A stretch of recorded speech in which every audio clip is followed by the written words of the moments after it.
This?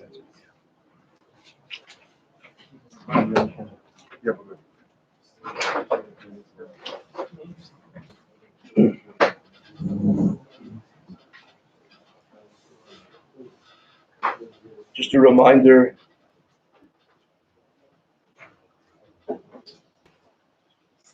when we say the Kinnos, I mentioned last night already, there's little, if no value in saying the Kinnos if you don't understand them. That's first and foremost why in many Kinnos and Am Yisrael, we explain the Kinnos. But beyond the explanations that we'll be giving, to say the Kinnos in the language which you know, whatever translation you need, that's the ideal. The purpose of the Kinnos is like a hesped. When I was a Bachur in Yeshiva, my Rebbe gave a shmuz on Parshas Chayesara, and one of the things he taught us there, by Avraham Avinu giving a hesped for Sarah, the pasuk says very clearly, "Lispoid l'Sarah v'nivkoisa." The purpose of the hesped is to generate a appreciation of the loss and to cause a person to cry as a result of recognizing the loss. That is the definition of a hesped. And the kinnos that we say is me'ein a hesped. And therefore, if we don't understand it, what's the point? Everyone should say the kinnos in whatever language you understand, or at least read it in the language you understand, and then say it in the original, whatever works for you. But that's Ikar HaIkarim here. Today we begin with Kinot Vav. It starts with the word Shavas.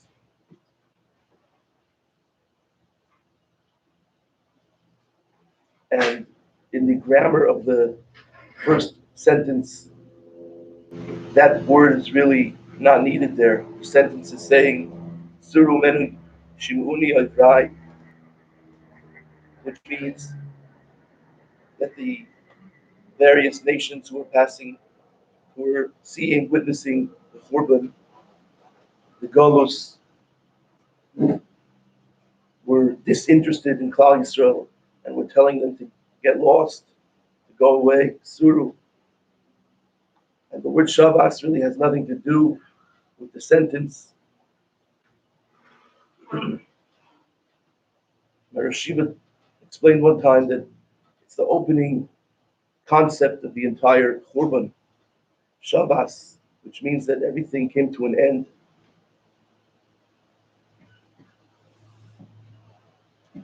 And the opening attitudinal statement of the Kinnos, therefore, is this Shavas, the recognition that with the Churban Beis Mikdash, and with the Histalchus, with the leaving of the Shechina,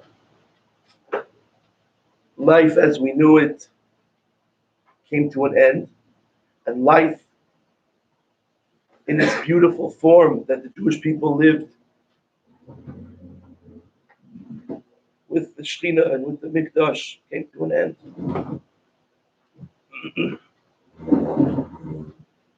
And every part of our existence underwent a major change.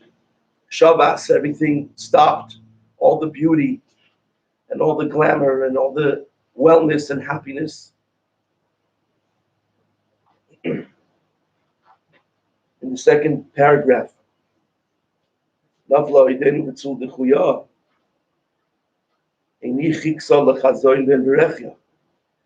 says that we were waiting, we were waiting and waiting for the nevuah of Ben Berechia, of Zechariah to come true. The nevuah of Zechariah is a nevuah of Geula, a nevuah of Nechama. And when the Churban and the Golus began, we, Am Yisrael, didn't take it seriously. We didn't realize couldn't believe that this is really happening. We couldn't believe that this is long term. We thought this is just a temporary chick-chack over. And we were waiting for that quick nechama to come.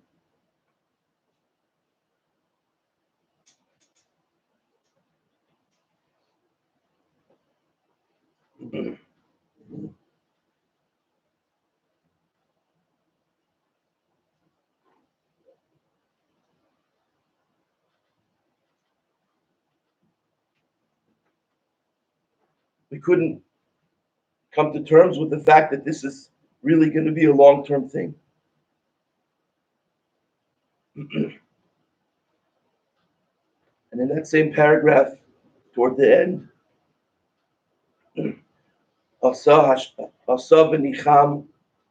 Hashem did this korban and the galus.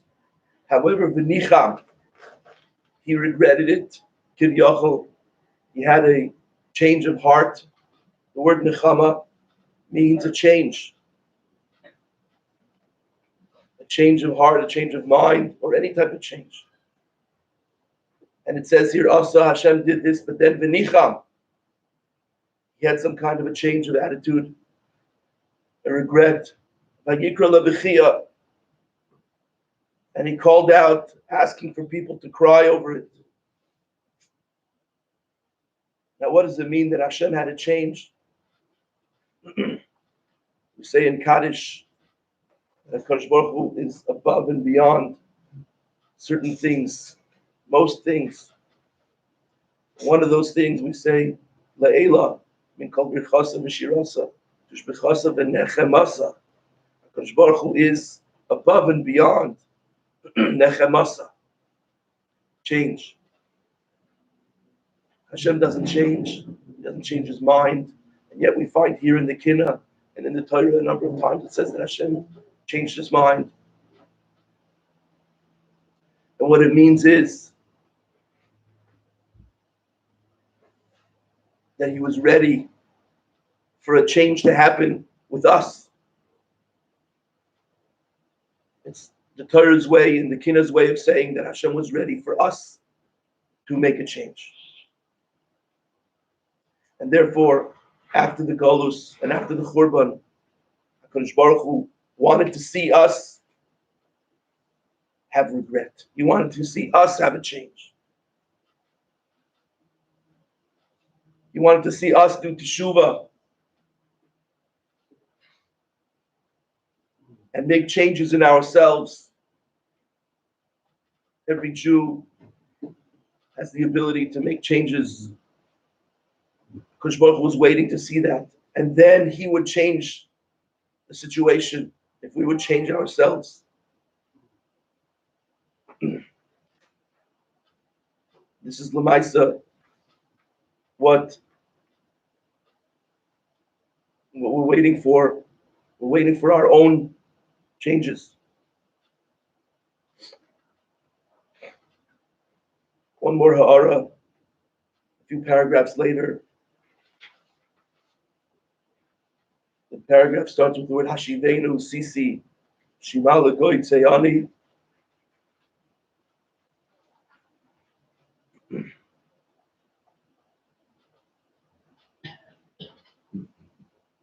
And this paragraph is really talking about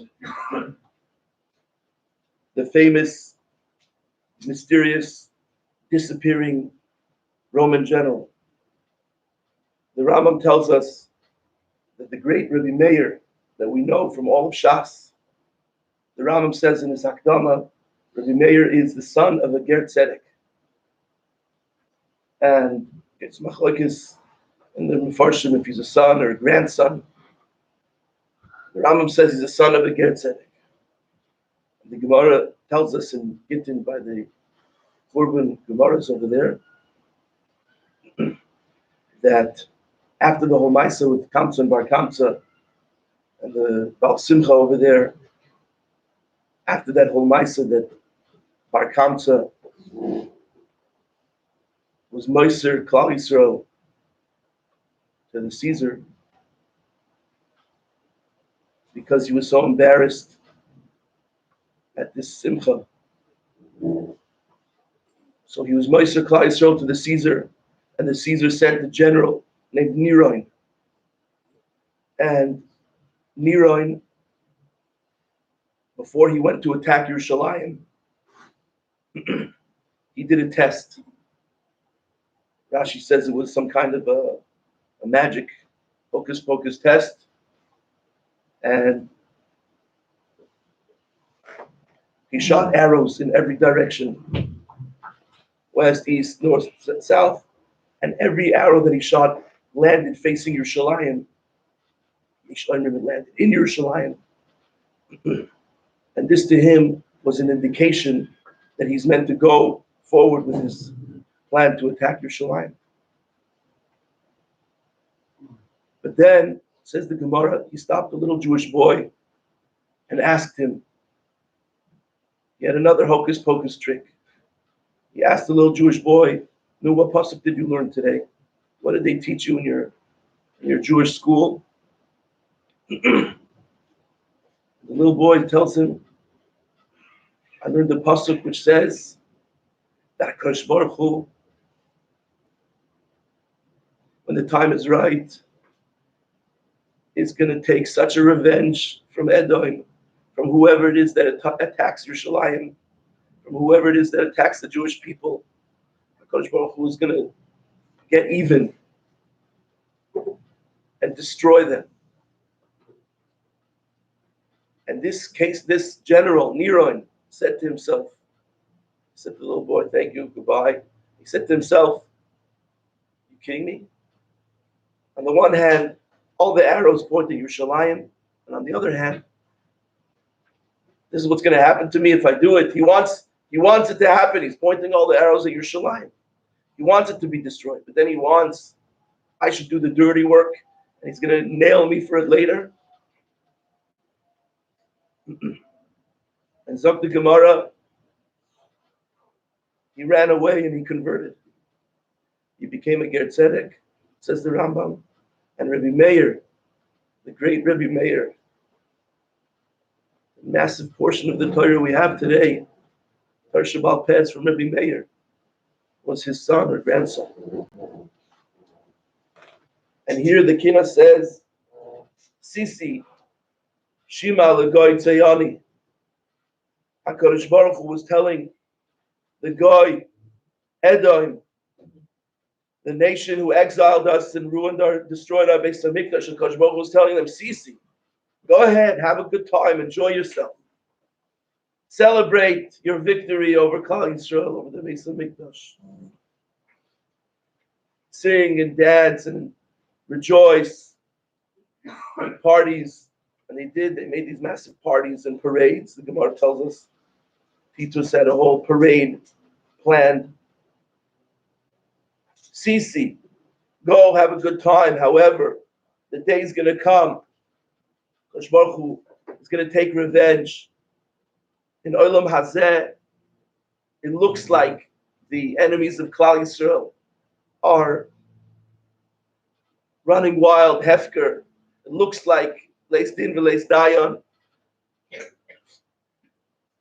It looks like there's no Borei Olam in the world. After all, look what they're able to do to us. Look at the Bisyonis, Ketumas Hanida, like we say in Tachnun. The Shiflus, the Bisyonis that they make of us. The absolute absurdities that they legislate in the United Nations, Yimach Shemam, ridiculous, mamish insanities. It's the biggest bizayon, biggest chilul Hashem that could be, that the world sees the chosen nation has no leader, has no God, kivyachol chas v'shalom. Where is he? And HaKadosh Baruch Hu lets them run wild for X amount of time. But the day is going to come. He tells them, "Sisi, go ahead, enjoy, have a good time. You think you're in charge of the world.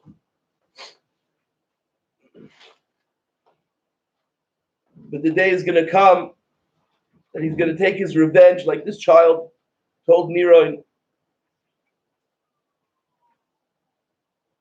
And our emunah needs to be that we believe that Titus and Nebuchadnezzar and every Russia that harmed us, yes, it was because of our Averos, and yes, it was because of our being inappropriate with each other and nickel and diming each other and having tightness at each other and not letting go. But in the end of the day, every Russia that hurt us, we have to have emunah shalema that they are noisin esadin, that they're being punished. And we have to hold on to this emunah and know that the day will come for Edom and for every chelik of the world that hurts us.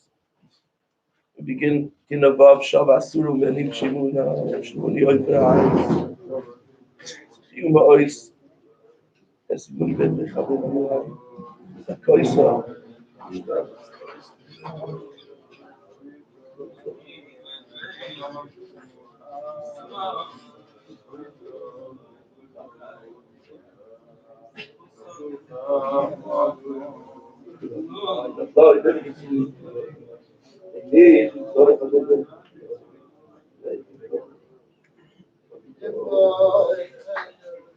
And you know that is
Kinnos goes through a series of reminiscing of various aspects of the relationships that we've had with HaKadosh Baruch Hu over the generations.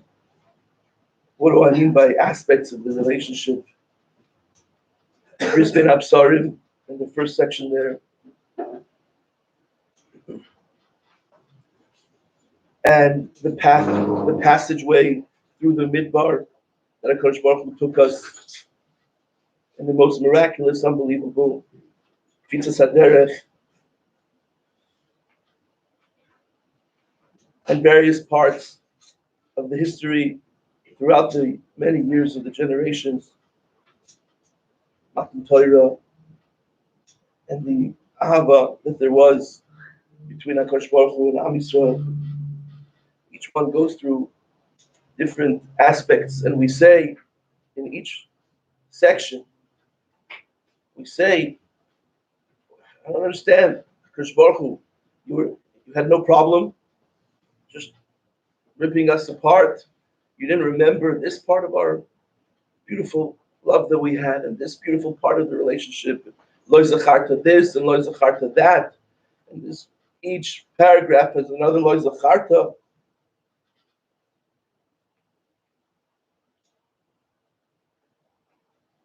How could you forget all these various things? Each one we express our surprise. How is this not meaningful enough to you, that you were able to let go of us? What, don't you remember we did this and we did that together? We had this beautiful aspect of the relationship and that beautiful part of the relationship.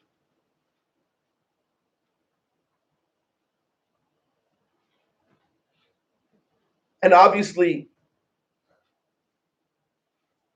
it means if each one of those was not enough, it means that HaKadosh Baruch Hu wants much more. Yes, there was so many different parts to the beautiful relationship, but each one we say, wasn't this enough? And how could you forget this? And how can you forget that? It means it's not enough. HaKadosh Baruch Hu expects more from us and demands more from us. And if he demands more, it means that we are capable of giving more. We're capable of doing more. HaKadosh Baruch Hu doesn't demand of anyone something they cannot achieve. If HaKadosh Baruch Hu demands more of us, it means we have it in us to give more and to do more. Elamai, we created for ourselves a low expectation, either because of laziness or because of insecurities, because we don't realize that we have dynamite inside of us. We have mamish. Each one of us has a spaceship that can fly to Shemayim and the Shama. We don't take it seriously, so we develop a low expectation. We allow ourselves to achieve very little in our relationship with HaKadosh Baruch Hu and in our loyalty to Torah mitzvahs. We don't demand of ourselves enough. If Hashem demands more, it means we have it. We could do it. It says in Mesilas Yesharim, people allow themselves, when it comes to ruchnius, to just be mistapik b'muat, to be satisfied with a very low class, low grade ruchnius, but will regret it, lost love.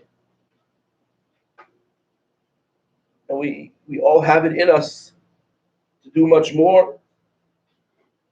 Each one of these loy zacharta is as if we're saying to Hashem, how could this have not been enough for you to hold on to us? And Hashem is telling us, no, it's not enough. You need to do more. And we can do more. And we can do better. Like I said last night, the Rambam says that Tisha B'Av is a day of Teshuvah. Within all of the Kinnos that we say, we have many opportunities for Hirurei Tshuva, many opportunities to take a moment and do Teshuvah and make resolve to make changes. The Eitzah always is to go small. Don't bite off more than you can chew. There's no point. You won't manage it. But it's a Yom HaTshuva. And these concepts here push us in the direction of making resolutions and making changes.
Before we continue, I want to just thank the Rabbanim who spent time preparing the Biurim to give us, to teach us today, to help us understand the Kinnos. A big Yesher Koyach.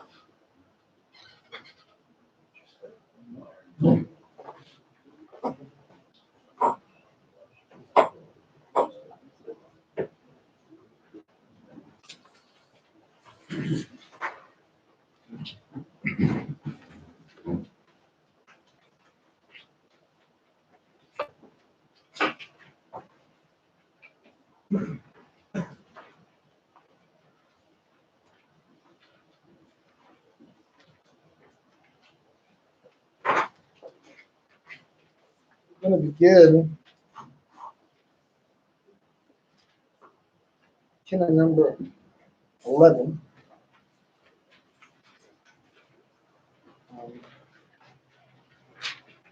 Before we do that, I wanted to bring up one aspect that we say in davening every day that I think on this day takes on a new light and maybe something that is not necessarily known by all, definitely probably not, I mean, at least for me, thought of on the regular. We say every single day in Shemona Esrei, and every Shemona Esrei we have, let's say Hashem Elokeinu, V'yamalcha Yisrael, and then there's a machlokes in the Rishonim Achrayim on where the comma goes. Ufila Sam, V'sheves Avodah L'Direi Secha, and then here's the machlokes. Is it V'sheves V'isha Yisrael's Ufila Sam? Where does the comma go? V'isha Yisrael. And actually, if you look in the art scroll, in different versions, they have the comma in different places. The Taz is a beautiful shot. He says we can look at V'isha Yisrael's Ufila Sam, that it's the fires of the Beis Mikdash that we're longing for, that we're hoping to return, that are at Tefillah. Or the other pshat is V'isha Yisrael, the fires, the people of Klal Yisrael that have burned through the generations in order to protect the Torah, in order to protect Klal Yisrael, in order to help Klal Yisrael continue, whether it be in our generation where so many have fought. You know, I think that every time there's a war in Eretz Yisrael, we think of the soldiers that go out. The Isha Yisrael, and they died, they gave their life to protect Eretz Yisrael. And in previous generations, we think of in the Holocaust, the people that have lost their life in order to protect Klal Yisrael. So I think if there's, before I begin my remarks on Kinnos 11, I wanted to bring up that point. I think on one day this year, we think the Isha Yisrael, we think of both pshatim. We think of the pshat of all the people that died in protecting the Beis Mikdash, protecting since then, protecting Klal Yisrael. And we think about the Isha Yisrael, the fires that we lost in the Beis Mikdash. It takes on a new meaning in our tefillah and can really drive home, I think, what we're trying to accomplish here today, which is that feeling of the loss of the Charbon and all the Korbanos we've had in Klal Yisrael since. It has been said by many that this Kinnos is actually the most important one in the whole Kinnos. It's alluded to in a pasuk in Divrei Yamim, and actually much of the Kinnos comes from a pasuk in Divrei Yamim that once Yoshiyahu died, Chazal set up that every time Klal Yisrael will say Kinnos, there should be a Kinnos on Yoshiyahu Melech. This afternoon, after we leave, I would suggest to everyone to take a Divrei Yamim and just read it from the part where Yoshiyahu comes onto the scene till the end. It's part of what you are allowed to learn today. And you will get a whole new understanding for probably perhaps one of the greatest kings, if not the greatest king we had in Jewish history. On this Kinnos, and I won't do this on all the Kinnos, I want to give you a longer explanation of the background of who Melech Yoshiyahu was, And I think it'll give you more background on why this is the most important Kinnos. Depending on how you count Malchus Beis David, there were 22 kings. As you know, they extended from Shlomo Melech until the destruction of the Beis Mikdash, about 410 years. Yisrael Melech's death was 22 years before the Korban Beis Mikdash, and after his death, there were 4 more kings. 3 of them were his sons, and 1 of them was his grandson. Some of them were outright Rishayim. Others were kind of in between. And the last king, Tzidkiyahu Melech, was a righteous king. And he saw that the destruction of the Beis Mikdash was coming, and he saw that Klal Yisrael was not holding on, and he did everything in his power in order to try to inspire the people back to tshuva, back to the way of his grandfather, back to the way of his great-great-grandfather, Chizkiyahu, we'll speak to in a minute, and try to get them inspired back to Torah and mitzvahs. As we know, he was unable to accomplish that goal. Yisrael was made king when he was just 8 years old. We're going to read in the Kinnos more about that. He began to search at 8 years old about what was proper for a Jew. 2 kings before him was Chizkiyahu. We know that everyone in Klal Yisrael was learned. Chazal tell us, Midan v'ad Kush, there wasn't a child or a woman who didn't know the laws of Tum and Tahara. They were so strong in learning, and they had actually at that time abandoned the Avodah Zarah. Menashe, who followed Chizkiyahu, was king for 55 years. He was actually the longest standing king in the history of the Jewish people. He was a terrible Russia in the beginning. And he did terrible things to Klal Yisrael, in particular to Rabbanim and Kohanim, and tried to be Eiker Torah in itself. But at the end, he actually did tshuva. And in the end of his life, he tried to correct all that he had done wrong, but the power was no longer there. He had taken Klal Yisrael from the time of Chizkiyahu, when they knew Midan v'ad Kush, Tumah v'Tahara, to a low level of Avodah Zarah. His great-grandson Yeshua came in to an Eretz Yisrael full of Avodah Zarah. And at that time, just around that same time, Yirmiyahu Hanavi started saying his nevuah.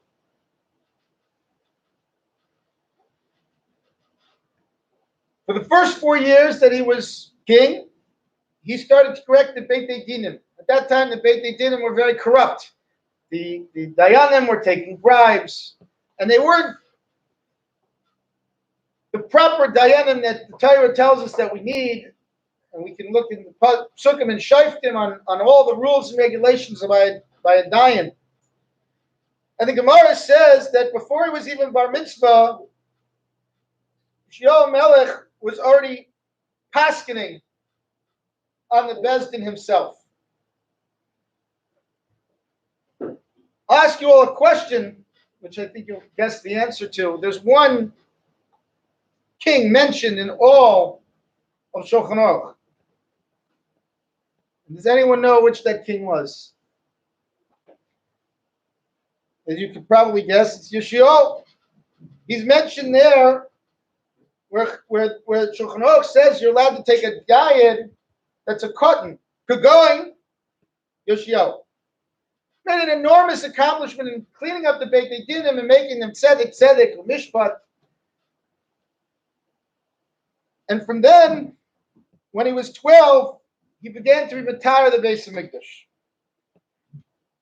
And retire the land from Avodah Zarah. I'm sorry. When he was 12, he started to retire the land from Avodah Zarah. And he worked to get rid of the Avodah Zarah. And he worked for 6 years very hard. And he thought he really did an excellent job. And that Avodah Zarah was really taken out of Klal Yisrael at that point. And so when he was 18 years old, he started to work on the Beis Mikdash. The Beis Mikdash had fallen into disrepair both physically and spiritually. Physically, the walls were falling down. The curtains were no longer taken care of. The kalim needed tikkun, and it needed a construction project, needed a revitalization project. It's a 380-year-old building at that point. And there was a lot to be done in order to keep care of a building of that age. But it was also spiritually destroyed. People had stopped bringing the karbanos chayvos that they needed to bring. Remember, not only shalosh pamim b'shana, 3 times a year we have to go up and bring karbanos, but for every chet one had to bring a carbon. For every safek chet they did. Every time a baby was born, a woman needed to bring a carbon. There are plenty of reasons that karbanos need to be brought. And the people have become very lax in their ability and their desire, I should say, to go and bring these karbanos. At that point, he made it his life's goal to restore the glory, both physically and spiritually, of the Beis Mikdash. During his reign, the Kohen Gadol at the time found a hidden Sefer Torah. Before him, there were many kings that tried to destroy the Sefer Torah. One of the righteous kings decided it needed to be hidden. And the Kohen Gadol at the time hid the Sefer Torah.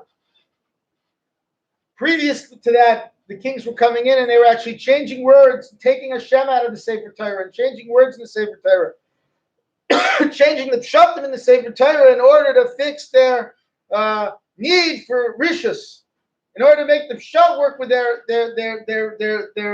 krum thoughts. So it was hidden away. And now the Kohen Gadol found it and he brought it,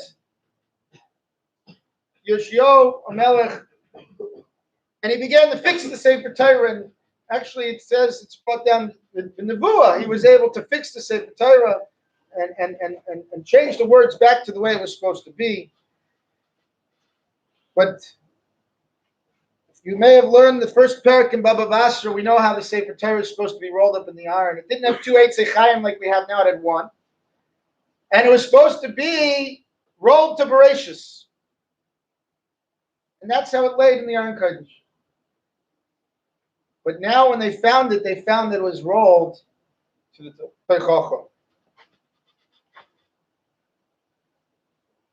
Right away, they saw that this was definitely a sign from Shemayim, and they needed to take it to a Navi to know more. Yeshua said to Cholda Naviya, one of the 7 women, Nevi'im, to get an interpretation. The Gemara Megillah asks, why?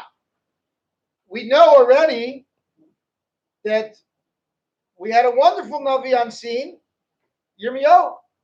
He was there, and they were, in fact, quite close, often consulted with one another. Why did he decide to bring it to Kolda? So the first answer the Gemara gives is Noshim Rachmanosem. That they have a certain Rachmanos, and that the interpretation that they would give would be a better answer than we get from Yirmiyahu Navi. Which itself is puzzling, because a Navi is merely saying over the Dvar Hashem. So apparently the Gemara says, and the Mefarshim write, that there was some kind of difference. That even in there, when they interpret it was not exact words like Moshe Rabbeinu had. But when they interpret it, they can interpret it slightly different. And he wanted an interpretation of Rachmanos. The other explanation is a more practical explanation, in that he wasn't there. We know at that time that Yirmiyahu had gone up to the other tribes, the other Shvatim, the lost Shvatim that had separated from the kingdom of Malchus Beis David, and was starting to bring them back into the fold and back into Klal Yisrael. He didn't bring all of them; he brought many of them, and he was up in the north, and therefore he was unable to be there to give his interpretation. Chulda foretold the destruction of the Beis Mikdash, and she said it wouldn't happen in this generation, because of how far they had come from Menashe. But it would be soon. Yeshua took it very seriously and started to work more to improve the schusim of Klal Yisrael, to grow the Torah and the mitzvahs of Klal Yisrael, and to continue to eradicate the Avodah Zarah. At the same time that he knew that there was going to be a Churban, he said, you know what? I better hide the Aron Kodesh. And that's what he did. The Gemara in Yom says that he hid it in the area where the wood is checked. The wood went there before it went on the Mizbeach because it needed to be checked for worms and bugs. Because you can't put worms and bugs, Chalil Chas, in the Mizbeach. It had to be, make sure the wood was pure and clean and only wood. And there's a beautiful explanation on why he put it in the Dir Eitzim. It was a very large place. And checking the wood was part of the Avodah. But who checked the wood? It was the Kohanim with Mumin. The handicapped Kohanim. They weren't allowed to be part of other Avodas. So the people that were there, the Kohanim that were there, were often very sad. They wanted to be able to bring a carbon tamid. They wanted to be able to bring other karbonos. And they're there, the whole mishpacha is there. Their cousins and their uncles. And they're all there. And their brothers and their fathers. And here we're stuck in the basement doing medial job of checking wood to take bugs and worms out. And they were so sad. And the Melech now comes and he hides the Aron Kodesh in that place and tells them, you know, your work is holy too. It's part of the Avodah. Everyone has a job. And he hid it there. And as far as we know, that's where it's still hidden today. We don't know where it is. But the message that he was trying to tell us was that even when you're broken, even when you might not be able to serve as the main kind, you have a purpose. You have an important avodah. Just to go off topic or on topic, I should say for a moment, I think all of us feel broken from all of the things being in Gullus. But the Aron Kodesh that the Rebbeinu Shalom gave us is within us too. And it's with us. And we have to keep remembering that the Rebbeinu Shalom gave us, it's hidden. And it's hidden though within us. So we each need to feel chizik from that. He was a great king, as we mentioned. From the 20th year to the 31st year of when his reign ended, he focused bringing back that cover to the base of Mikdash. And the Kinnos takes us to the end of his life. When the king of Egypt, Paro Necho, had some unfinished business in Lebanon and Damascus and Iran, and he needed to go through Eretz Yisrael. He had no other choice. Going up to Eretz Yisrael was a straight path. His other two options were to go through the Midbar, which is very hard to take an army. You don't have supplies to go through a Midbar. And his other option is to take a boat. It's a big boat to take a large army. I believe it was 60,000 people, if I'm not mistaken. It's a lot of people to put on a boat. So the Paro asked for safe passage.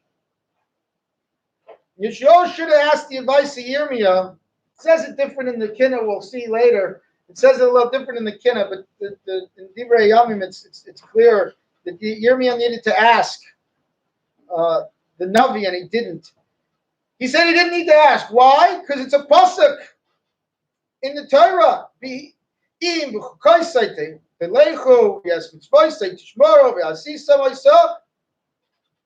You'll follow my ordinances and you watch my mitzvahs, you should be safe. And the last pasuk in that paragraph ends, Nesati Shalom Ba'aretz. And then the end of that pasuk is, V'cherev lo savor b'yartzechem. A grand peace in the land, then you shouldn't have trouble with anyone, and I'll give the lamb a respite from vicious beasts, it says in the pasuk. And no sword will cross your land. Sati Shalom Ba'aretz, Chazal Darshan, that even a peaceful army won't pass through your land. So the Melech felt that he could pass up Paro Necho's request because he felt that we were on that level of the Eden Kaisai, and therefore the Sati Shalom Ba'aretz would apply to us.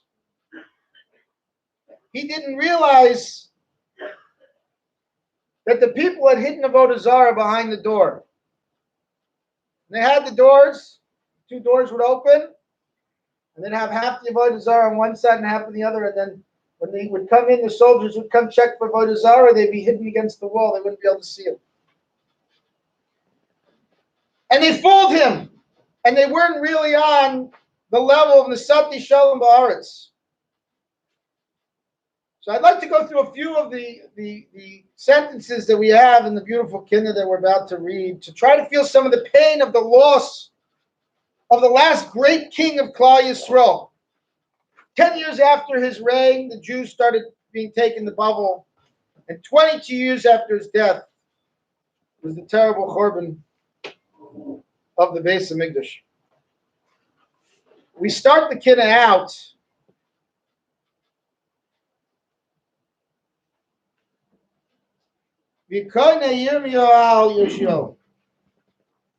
that he composes a eulogy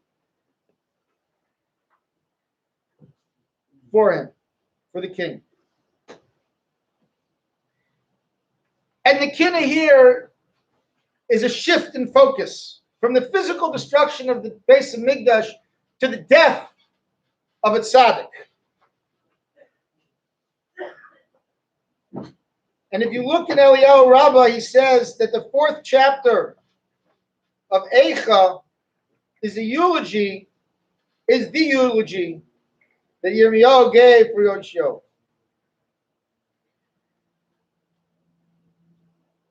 So the question is, why do we need a special Kinnos dedicated only to the destruction of one person?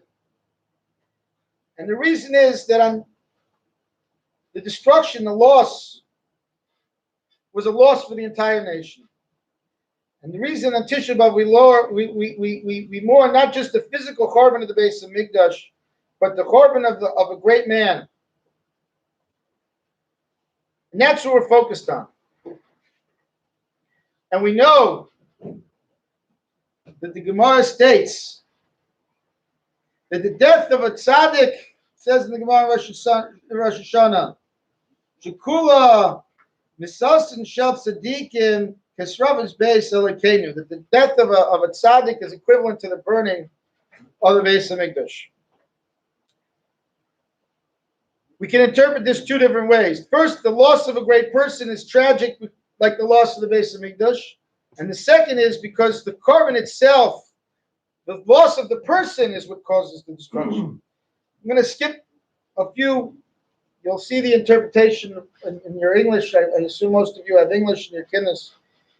I just want to touch on a couple more points where we see here about the mistake. So it says B'nei Cham B'Avram that the Paro and Nechai wanted to come through, and he made this mistake. He didn't give them the permission that he needed.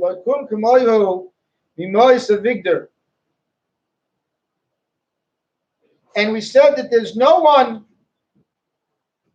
Question is, who said it? Seems that Yirmiyahu said this on Yoshio, that there was no one as great as him for him to make a mistake like this.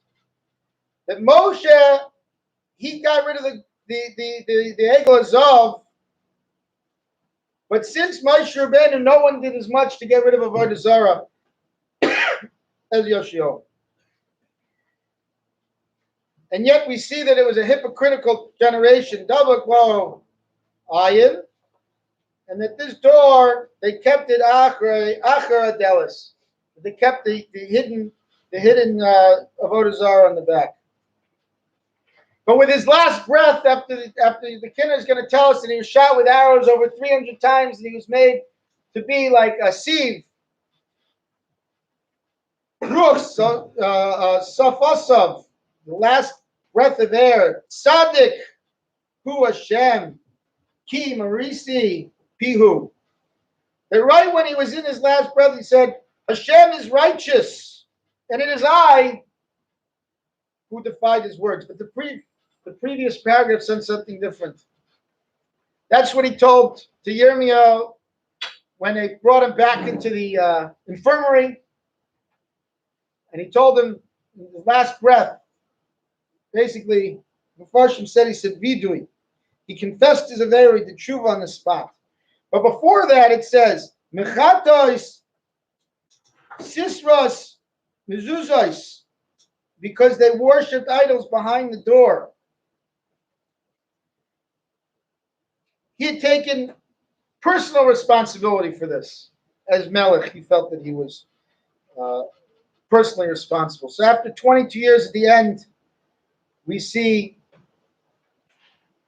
as we discussed, the loss of tzaddikim is like the loss of the Beis Mikdash. And I think, as I conclude, this year we lost so many. To name a few, and each one of them was like a Beis Mikdash to Klal Yisrael. Not all of them exactly in this particular year, but the three that came to mind right away for me in particular, and I missed many big tzaddikim that died, but was definitely David Feinstein and David Soloveitchik, Yaakov Perlau. And we see the destruction right here with us in the last 18 months. And some of us, we seem mute on the subject. Our hearts have become hardened and we don't feel the pain. And the very last words, Rishati Binisati. I've acted wicked and was expelled from the temple, is now forsaken. Says the Rav, I don't know why this kinna doesn't conclude with Nechama.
So we're up to Kinnos 13.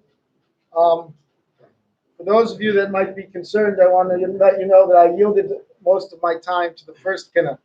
So the next interpretations I have will be much shorter, and especially shorter on this Kinnos because I had a lot of trouble understanding it. And it's not just me, the Mepharshim have a lot of trouble. It's a difficult Kinnos. In fact, all the Kinnos from 11 until we get to 16 are quite difficult to understand. I think that's why Rabbi Pellet chose that we should only do one of those very difficult Kinnos. This one is quite difficult.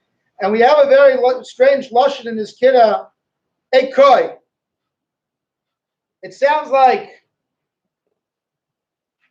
the word that we all know. The word that we're expecting is echa. So what's going on in this Kinnos? And I each line, each section has so much power, and Reb Eliezer Klar, he treated the words of Eicha as if they were a composite of two words, Koi. So the meaning isn't, oh, how could we, or alas, as Art School likes to translate it, but it's more like so. Right? So, therefore, Kai means so says. So he goes through many paragraphs, and that's the question. When the word Kai is used,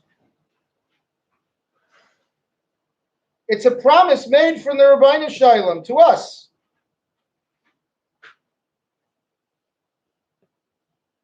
For instance, by the Bris Ben Misarim, which is the first paragraph that we have, Hashem used the word Koi. Koi yeh lenetzach. You're going to be forever. The eternal people, Abraham promised from Klal Yisrael, you're going to be, your people will be eternal. So we're asking, with Hashem's own words, you said Koi. You said Koi. Why? Why are you taking it away from us? It's usually supposed to be a bracha, a blessing, a symbol of success for the future. Something that can't be rescinded. But yet we see, it seems that the Rabbeinu Shalom is testing those words. So it first goes through that question with Avram Avinu and the Bris Ben Misarim.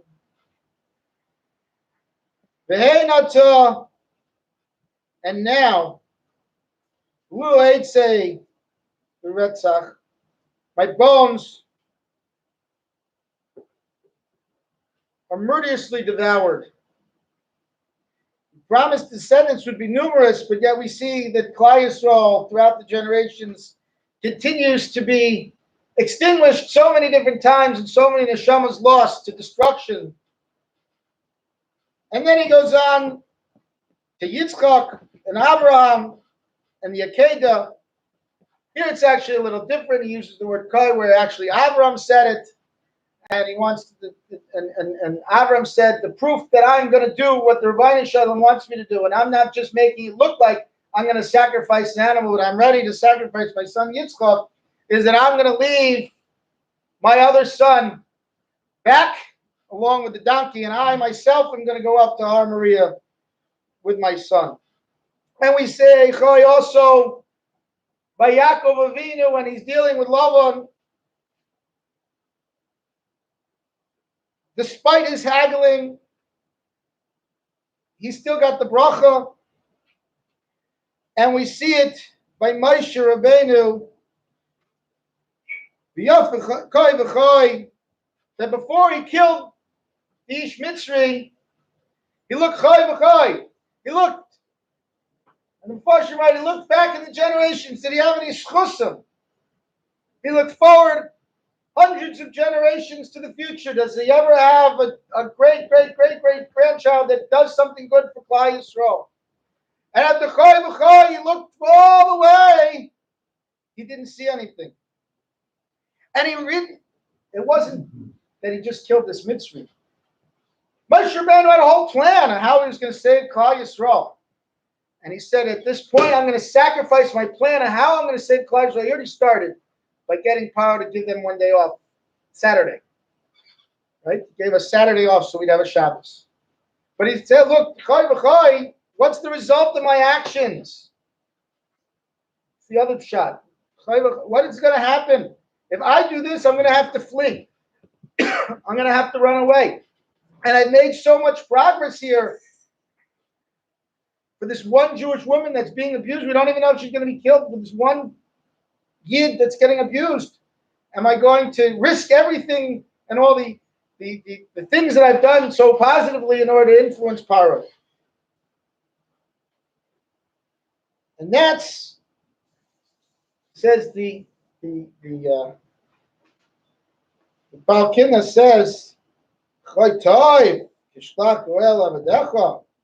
where's the promise you made on this to Moshe Rabbeinu? When he looked, and you said that he was Kitoiv. Moshe Rabbeinu was called Kitoiv. He was a godly child. Where are you taking care of his children?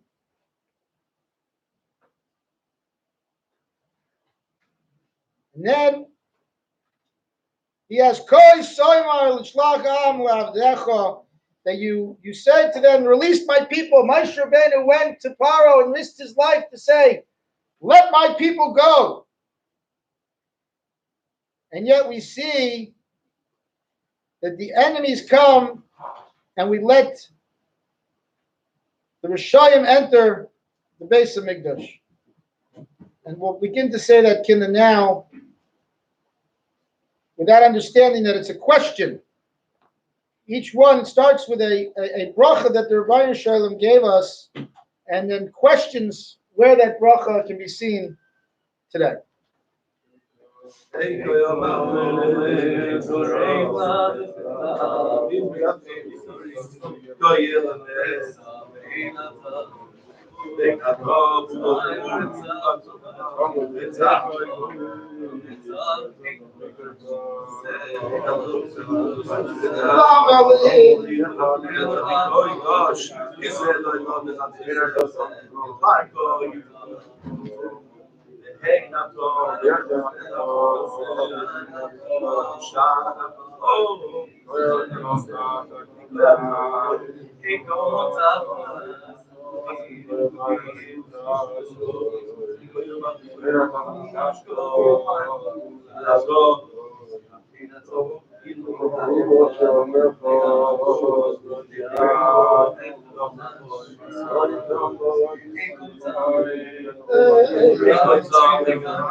So now we're up to Kinnos 16. Zechoras asher osid b'fnim, shalev karvoi, uvoi lifnai ulifnim. Remember what that foe Titus did within the temple. He drew forth his sword and entered the Kodesh Kedoshim. Nachalasenu v'yeis, kitime lechem upon him, v'gide paroiches, ba'alas shtei pamim. He shocked our heritage when he profaned the lechem upon him, and he pierced the curtains of the paroiches that are embroidered on both sides.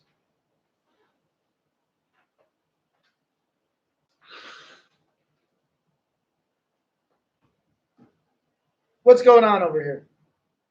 You mean pierce the curtains on both sides?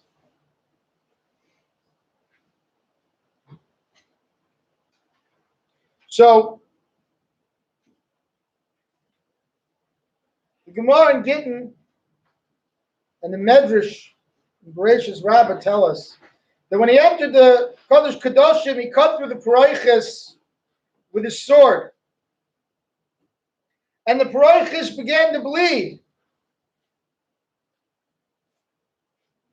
And he thought that he inflicted an injury on the Rabbeinu Shalom Chalilu V'chas. He thought he had finally shechted the Shechina.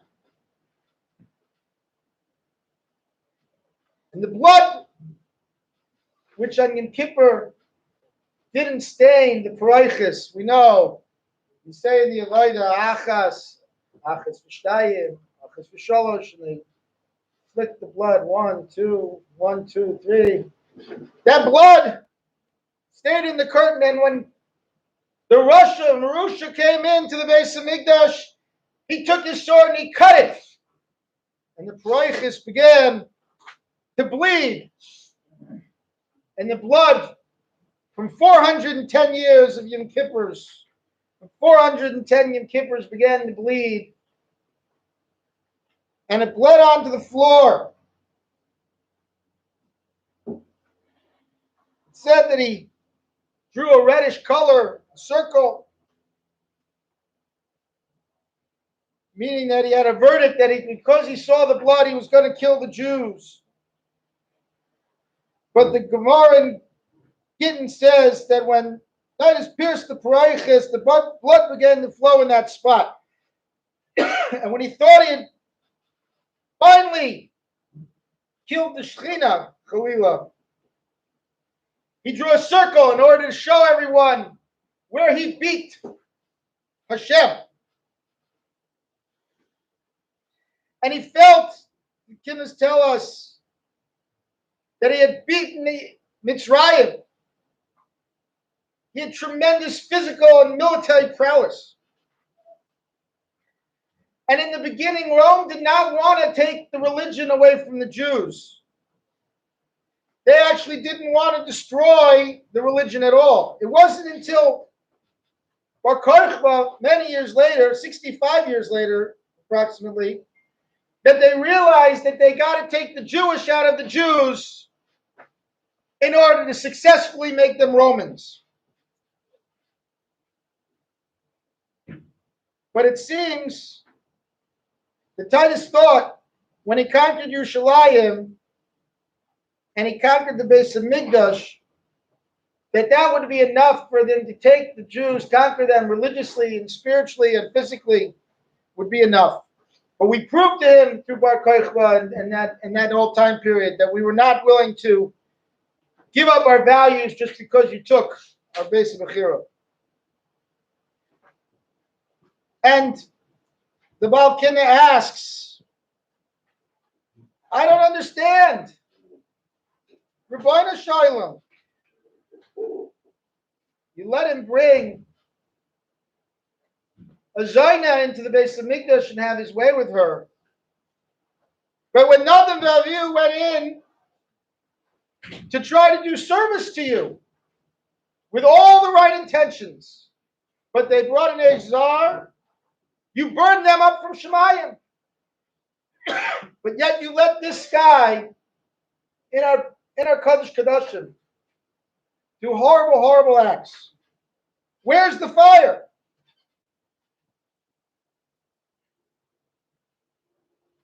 And then the Kinnos says, Amma, the base Eish, the Moroim Shalach Eish.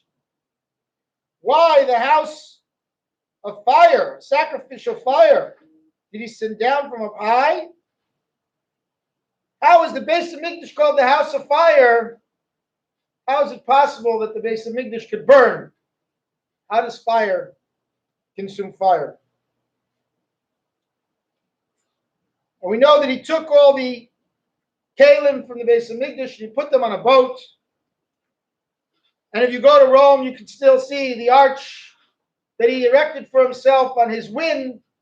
And on that arch still lies so many of our kalim. They're designed on the arch. And he knew that he had to take care of the base of Mikdash. So he commanded 4 commanders over Yerushalayim, and each one had a separate job. And each one was to take a part of the base of Mikdash down, and 3 of them did their job excellently. Josephus said that he devoted himself against destroying the base of Mikdash, but his soldiers started the fire.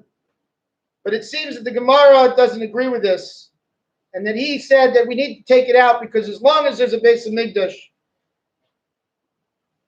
the only way we can take care of getting the Jews to be Romans is to destroy that base of Mikdash and take away their spiritual center.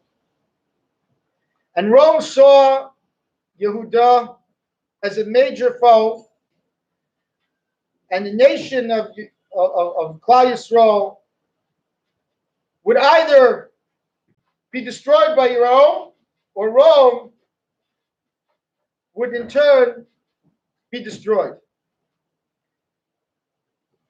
But something very miraculous happened during this entire time. Towards the end of the Kinnos, we see Al-Sam Ravi Lezecher, his rear boy, that he spared the western wall, leaving it as a remembrance. Chazal tell us that there, it says here, that the Eibishter stood behind the wall, that he put the Shekhinah only in the western wall where it still stays today, that it never left that western wall. The famous machlokes, which I'm not going to go into between the Rambam and others, is Eretz Yisrael of Kedusha now, or is only when we control it with a Jewish king. And the same machlokes comes to the base of Mikdash. Is it Kedusha B'Shaita, Kedusha B'Aslava? I don't want to get into that, but that is alluded to over here. And we ask, why? The Rav Rivai, why didn't he defend his cause? Why didn't he just finish the job and destroy the last wall? We don't really know why. But it seemed that the Rabbi Shalom had felt that Klal Yisrael had debts to him for all the errors that we did, But to take him completely out and leave him no place to live, not even a western wall, Klal Yisrael was not chayav to give that much. And therefore, Hashem stayed there. And at the very end, there's a very strange part of this. And it sounds like almost like a hasafa there. It has nothing to do with the rest. We know that they captured 400 boys and girls, and they were being brought back to Rome for immoral purposes. And the eldest of them was there, and they decided, based on the pasuk Tehillim, they decided that it was more appropriate, rather than for them to be taken back to Rome and dealt with inappropriately, that they should commit suicide on their way. And they jumped into the water and they killed themselves in order to not be killed by the Romans and to be molested by the Romans. And when they did that, they sang Shiros Utishbochos, and it says Ka'ala Yam, like we did on the Yam, and they sang to their death and were killed on that day, defending the honor of Klal Yisrael. Okay.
Kinnos number 17, and I don't believe we're going to read 18, if I'm not mistaken. We're skipping that one. But 18 is, we are? We're not, but it's a hemshech. 18 is a hemshech of 17. Speak about 17 and kind of include 18. The difference is this one's more about the children, and the other one's more of a demand of a Rabbanish item. This obviously the difficult kinna to speak about. And someone who can make us through this kinna without crying, you have to wonder. The kinna starts out, it's actually a very easy kinna. The words are not difficult. But it starts out the story of a woman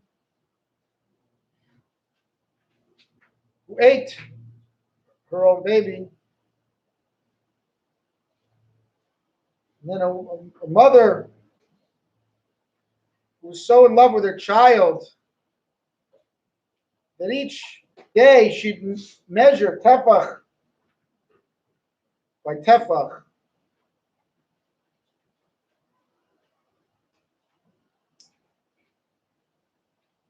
And then it tells the story of braids of their hair torn from them as they were tied to racing horses, and the tongues of children stuck to their palates due to thirst. And there's stories to go through. Women telling their, we'll eat my child today and your child tomorrow. The brains of children stacked up on their stones. 80,000 Kohanim. I'm sorry, 80,000 Kohanim hiding behind the temple curtains, behind the parachas, and then burned alive. 80,000 more hacked to death on the account of an innocent one.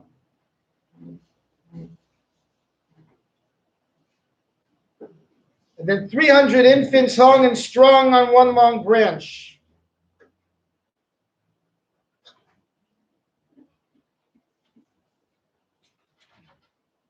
The pain that we have when reading this kinna is not necessarily like other kinnos. Besides the graphic description that's given,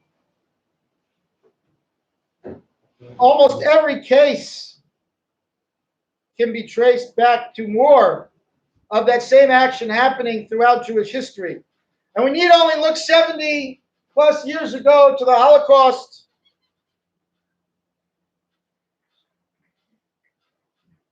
And the cousin, really the daughter, granddaughter of Chaim Brisker, and her husband, Yeshua Glickstone,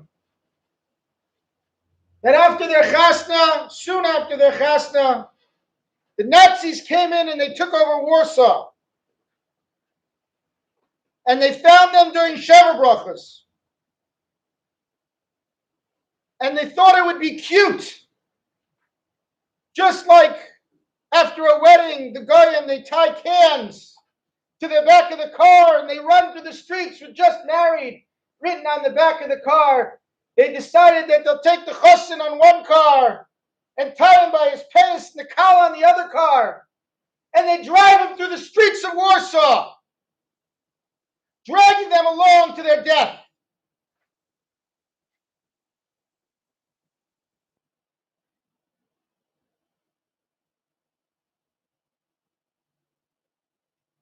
And they dragged them through the streets of Warsaw to show that they were boss, that their humanity had left them. The king is telling us this is not unique to the Churban Beis Mikdash, but this is our history. We know that during the Shoah, the first thing they did before they liquidated a ghetto was they took the Kinderlach. There weren't many Kinderlach left. By the time they came for the parents and the grandparents and took them to Treblinka and Auschwitz and Birkenau to be exterminated by the Nazis, Yamach Shemam V'Zichram.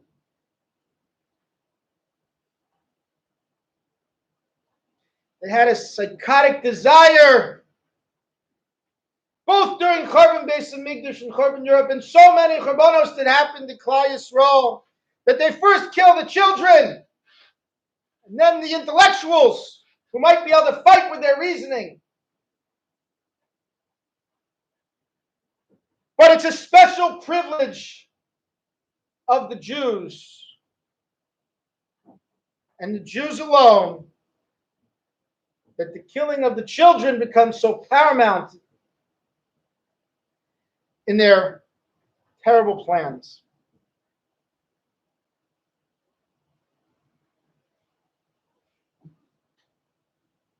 And as we read this Kinna, don't believe I need to translate it.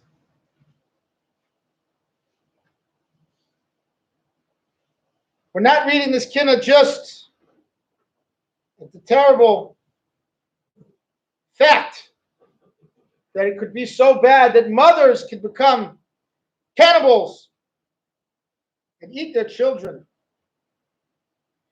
And not just for the fact that they killed the Kohanim, first the intellectuals and then the children. It's not just that, it's that it continues and continues throughout Jewish history.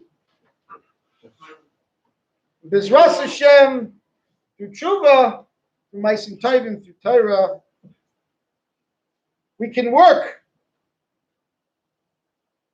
on ourselves, we can work on Klal Yisrael, we can eradicate this, that it should not happen again. But in every generation, Amda Leinu, they come to us to destroy us, and we, as Klal Yisrael, need to stand up and use the pain that we feel from this Kinna to inspire us to our own greatness. Would you say 17 and 18 back to back together without explanation of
Kinnos. Kinnos is based on a pasuk.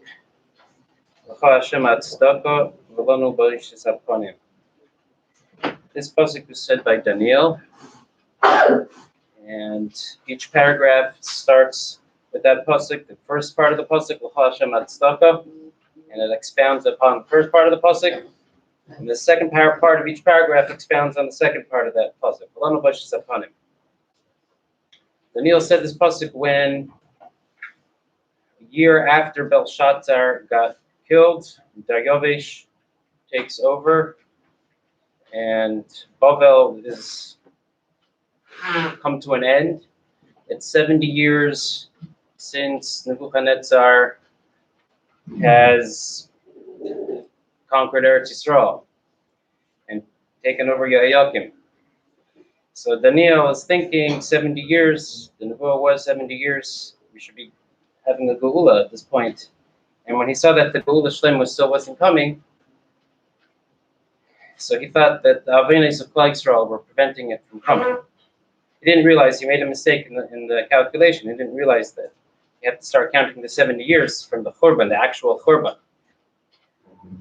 So, L'cha Hashem Atzdaka, Pashut means that everything you've done, Hashem, is tzedek.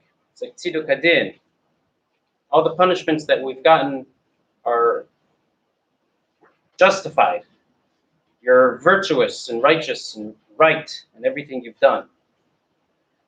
And the matzav that we see ourselves in now is a busha for us. It's an embarrassment. It's an embarrassment for us, the matzav we're in now. Because it doesn't reflect on Hashem at all. Hashem, his chesed is endless. And his yechelis is endless. So why aren't we getting any more? Why isn't he giving us more? It's not a reflection on him.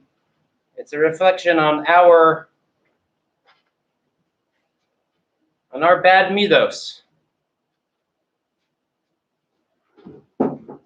Hananiah, Mishael, and Azariah, when they said this pasuk, the Medrash tells us that when they were thrown, Nebuchadnezzar threw them into the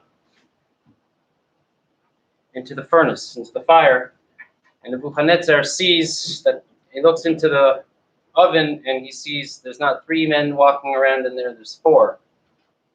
And one of them looks like a malach. So he calls them out, and he has all his ministers gathered around him. And Hanan, Mishael, Azari, they walk out, and all his ministers, all Nebuchadnezzar's ministers are there, and they see there's not a hair singed. Their clothes don't even smell of smoke.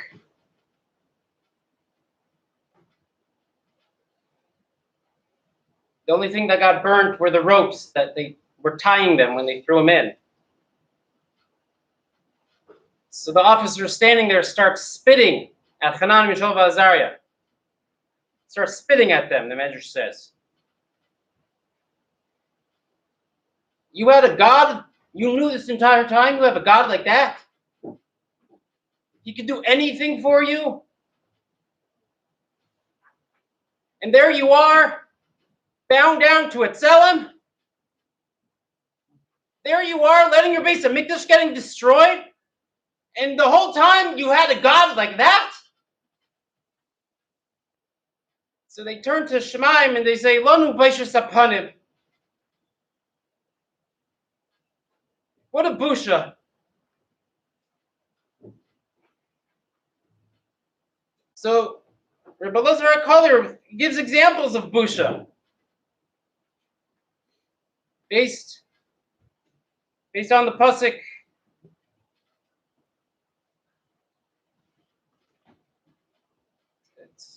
Based on Medrash, pasuk in Yeshaya, pasuk says, Atem Edai v'ani Elikim.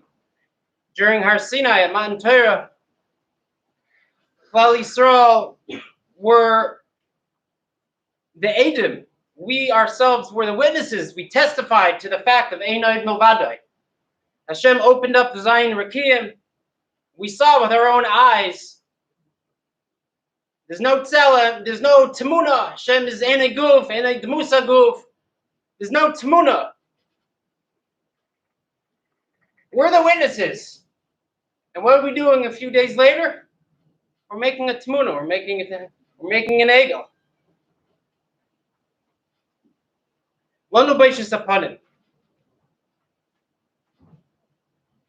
Another example, the Goy B'Kerev Goy. It's based on Pasuk in Devarim. We just read it. Has God done for any other nation what he did for us in Mitzrayim? Oisais Moifsim. Goy B'Kerev Goy. Hashem did for us what he did for no other nation. to extract us from Mitzrayim, from within another goy, to take for himself a goy.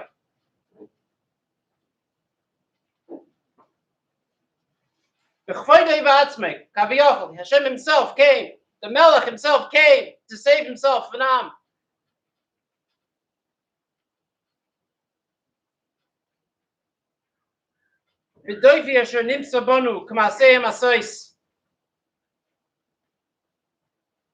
And here we are, imitating that guy that he's taking us out from.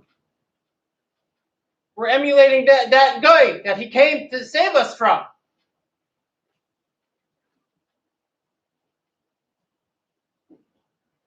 It doesn't just mean that Hashem is justified. It means more than that. It means, from a lashon of tzedakah, it means that he's generous, he's charitable, he gives free, the undeserving, endless chesed.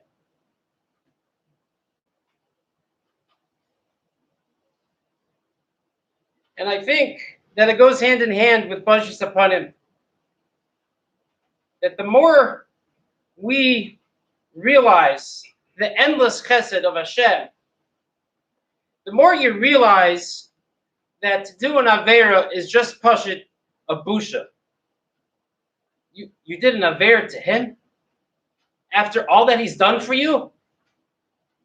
The more you contemplate his tzedakah, the more it drives home that I couldn't do that Aveira. How could I do that?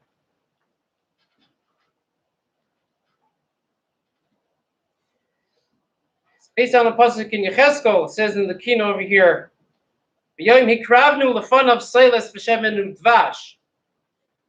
The Medrash says that on the day that Bnei Yisrael made the egel, the man fell.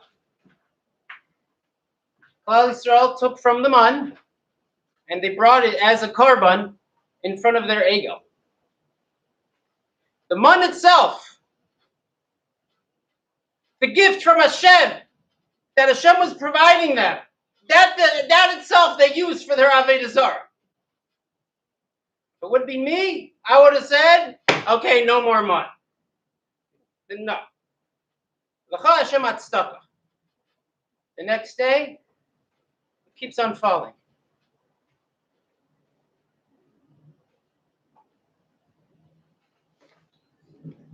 Another example, Shama Yishana, Shahaisa Sina Kvusha Mili Yishama. This refers to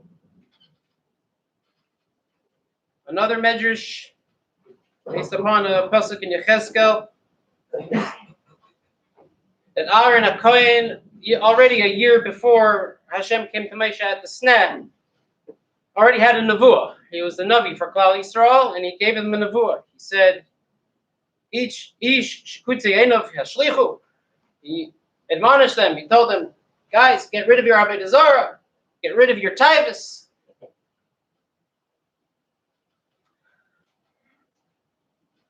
Pasuk says, Vayamru. They rebelled. They did not listen to that nevuah of Aaron.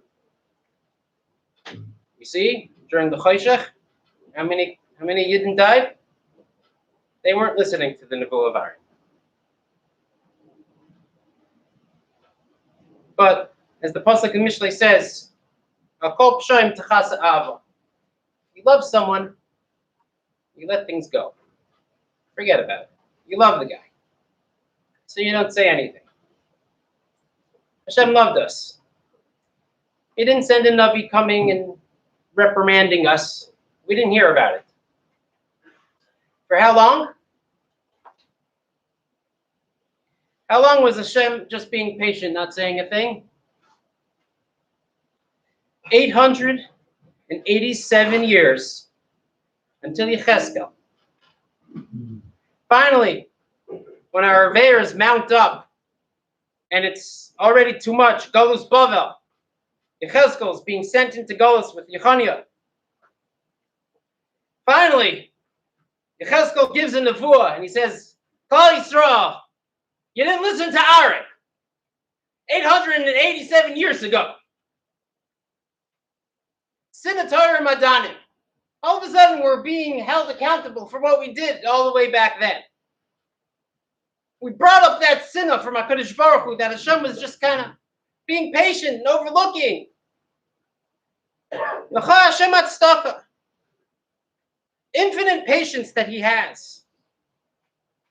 Pesel Micha, according to some midrashim, was even in the Yam Suf. Klal Yisrael already had Pesel Micha when they were crossing the Yam Suf.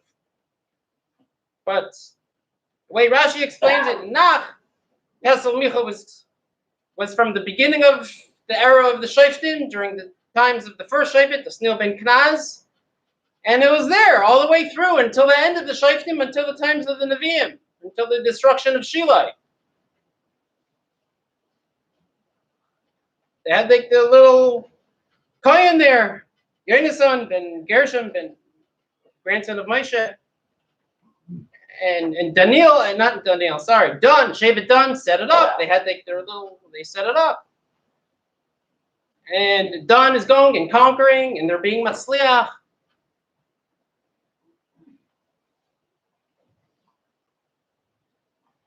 Shoftim are coming. How many Shoftim? 14. Gideon comes and saves them. Shimshon comes and saves them. Yiftach comes and saves them. Devair comes and saves them. They're getting saved and saved and saved and saved. And all along they have this Pesel Micha. L'cha Hashem Atzdaka. His patience was infinite.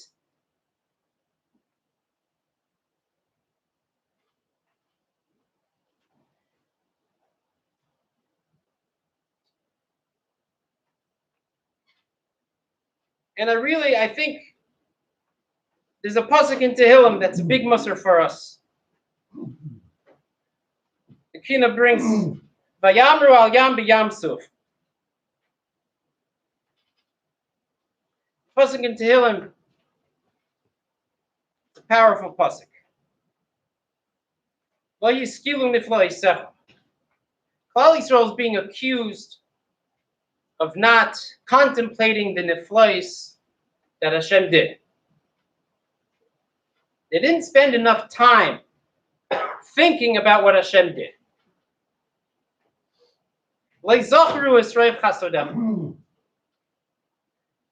Therefore, they didn't remember the chesed that Hashem did. Which really means that their lack of contemplation left them with lack of hakaras hatov. They didn't realize the chesed Hashem was doing. Lo yizochru roiv chasodecha. They had lack of hakaras hatov. Therefore, pasuk continues, vayamru al yam b'Yam Suf. It led to rebelling against him. Rashi brings there, it's from Gemara Erechim, that they were mekatmei amuna. They lacked amuna. Here they are, walking through a Yam Suf that's being split. As they come up from the Yam Suf, they're thinking to themselves, maybe the Egyptians are coming around the other side. I don't know if we're safe. It could be the Mitzrayim are still going to come get us. Hashem's splitting the Yam Suf for you, and you're still doubting that He's saving you. You're witnessing a Yam Suf, and you don't have Amunah. It's because they have lack of hakaras hatov. Hakaras hatov is connected with Amunah. It goes hand in hand.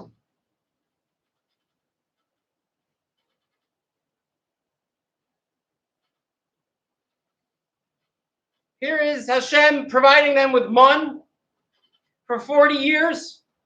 A whole nation of people in the middle of a desert. Man is falling from the sky. And here they are.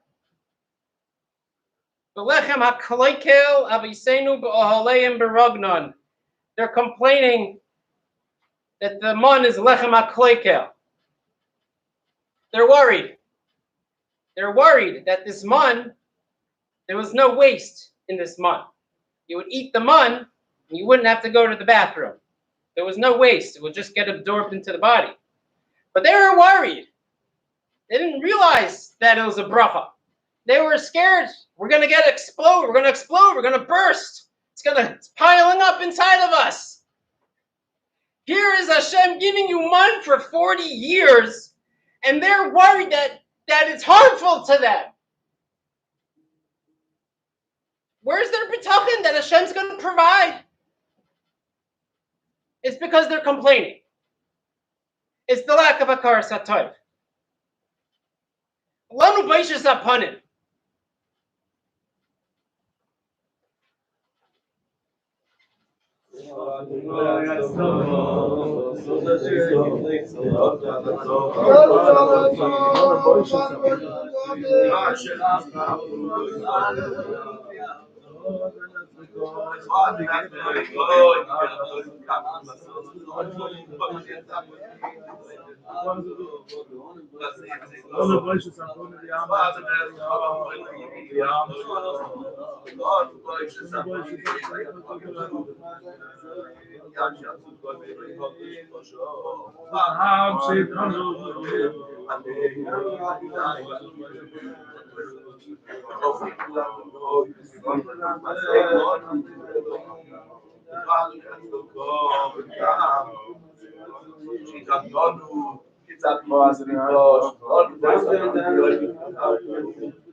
Okay, Kina Chav, also by Rebbe Elazar HaKohen. Also a continuation from the previous Kina, based on the same pasuk there in Daniel. So you'll see that the last Kina ended off with Hatei Elikayos Shma. Each paragraph in this Kina here starts off with Hatei Elikayos, expands upon that, Ushma, expands upon that. It ends off V'hoyer Panachal Mikdash HaShamim. So it's all based on these same psukim over there in Daniel, the same tefillah. The pasuk says over there in Daniel, V'hoyer Panachal Mikdash HaShamim L'man Hashem.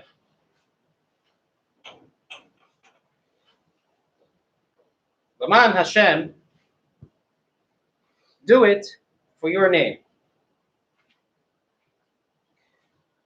Your name is called on that Beis Hamikdash. That's your Beis Hamikdash. Do it for your shame that's called on that Beis Hamikdash. Hatei Elokai, Hatei Ozacho Shema, listen to my tefillah. Tachi Nechu Rei Shem Meisenu,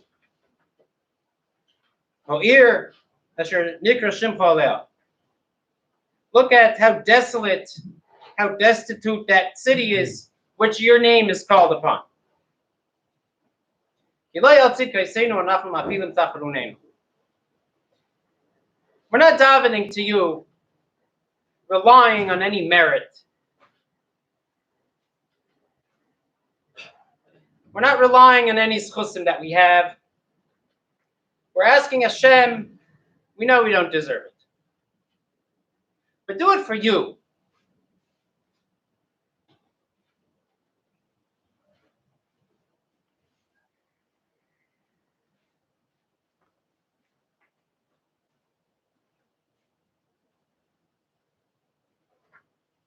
Kinnos says, Ushma sichas noyatsu leiv yachtav.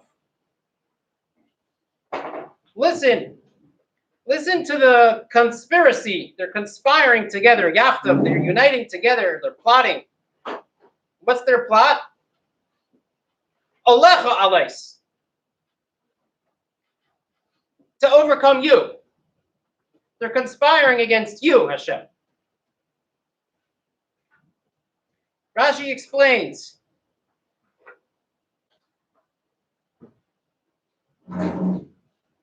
To get rid of Klal Yisrael is to get rid of Hashem, Kaviyachol. Why? Because Hashem is Elokei Yisrael. He's the God of the Jews. If there's no Jews, there's no God of Jews. So when they come to fight the Jews, they're coming to fight you.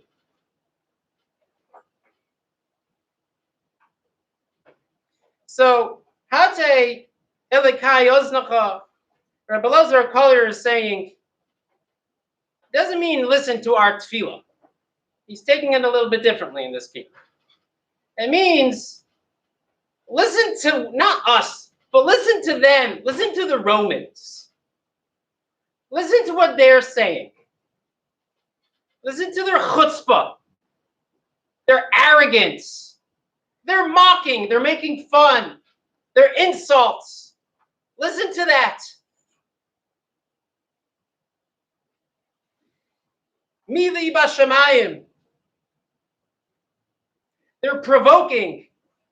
Who is this God? I have to be scared of him.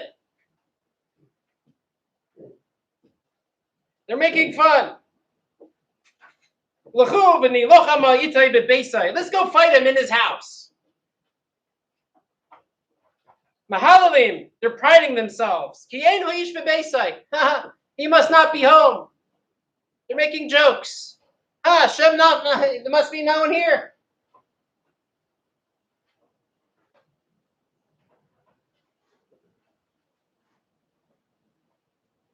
Ushma, Gidufeha. Listen to its curses. Cherufeha. Mishtachetes. Its arrogance. Ad kisacha oid. Their arrogance is so much that they're putting themselves on top of you. They're having so much gaiva, they're putting themselves on top of you. The measure says, Zaydim, the Edom, the way of Edom, when they killed a Yid, what they used to do, Mizarkim Lemulach, they would throw towards you, towards Hashem, Miles Kedashim, the bris milah.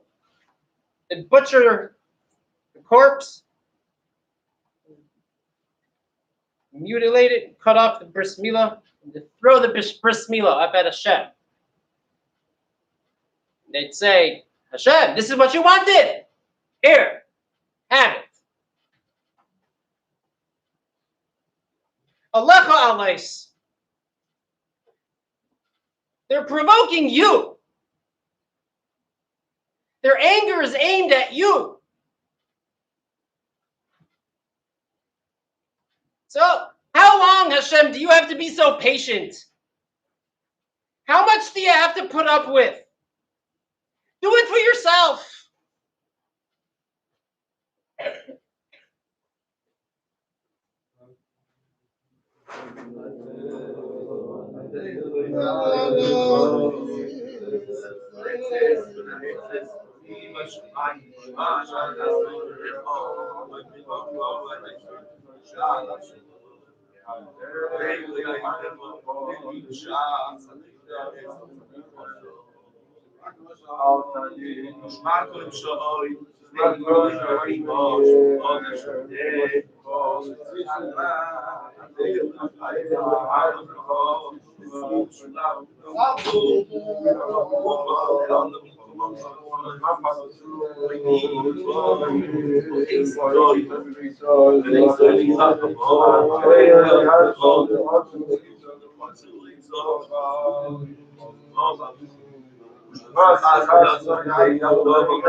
Kinnos Aleph. Arzei Halavanai.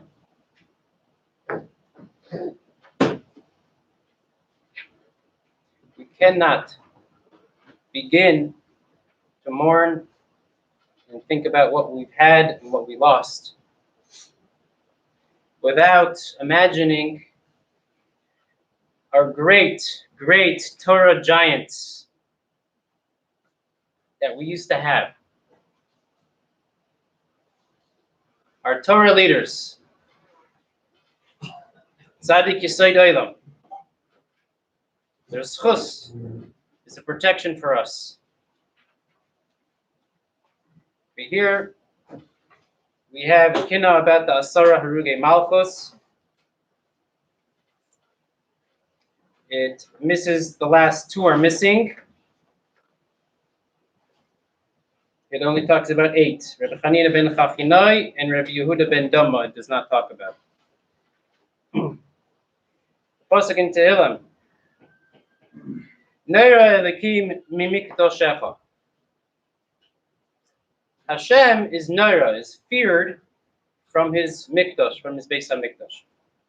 The Beis HaMikdash is a source of Yiras Shemayim. Gemara in Zvachim Darshans doesn't mean Mikdoshecha, it means Mimikudoshecha. From your close ones, from the ones that fear you. Neira Elikim, Elikim is the Midas Adin. when Hashem does the Midas Hadin with his Beis Hamikdash, he becomes feared. He did that to his own Beis Hamikdash. And the same thing is true with his Mekudash, with the people that are close to him. He did that. Such Kechuta Saira. He has so much din. Even with the ones that are so close to him, it's a source of Yiras Shamayim.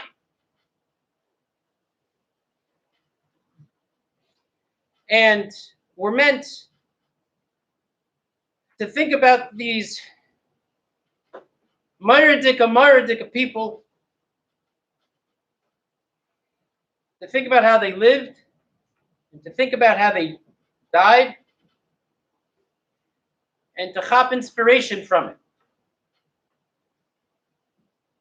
Everybody knows the Medrash that the Asara Harugi Malchus were taken as a kapara for the Mechiras Yosef. The 10 Shvatim, 10 Tzadikim. Which really means that these 10 Tzadikim were on the level of the 10 Shvatim.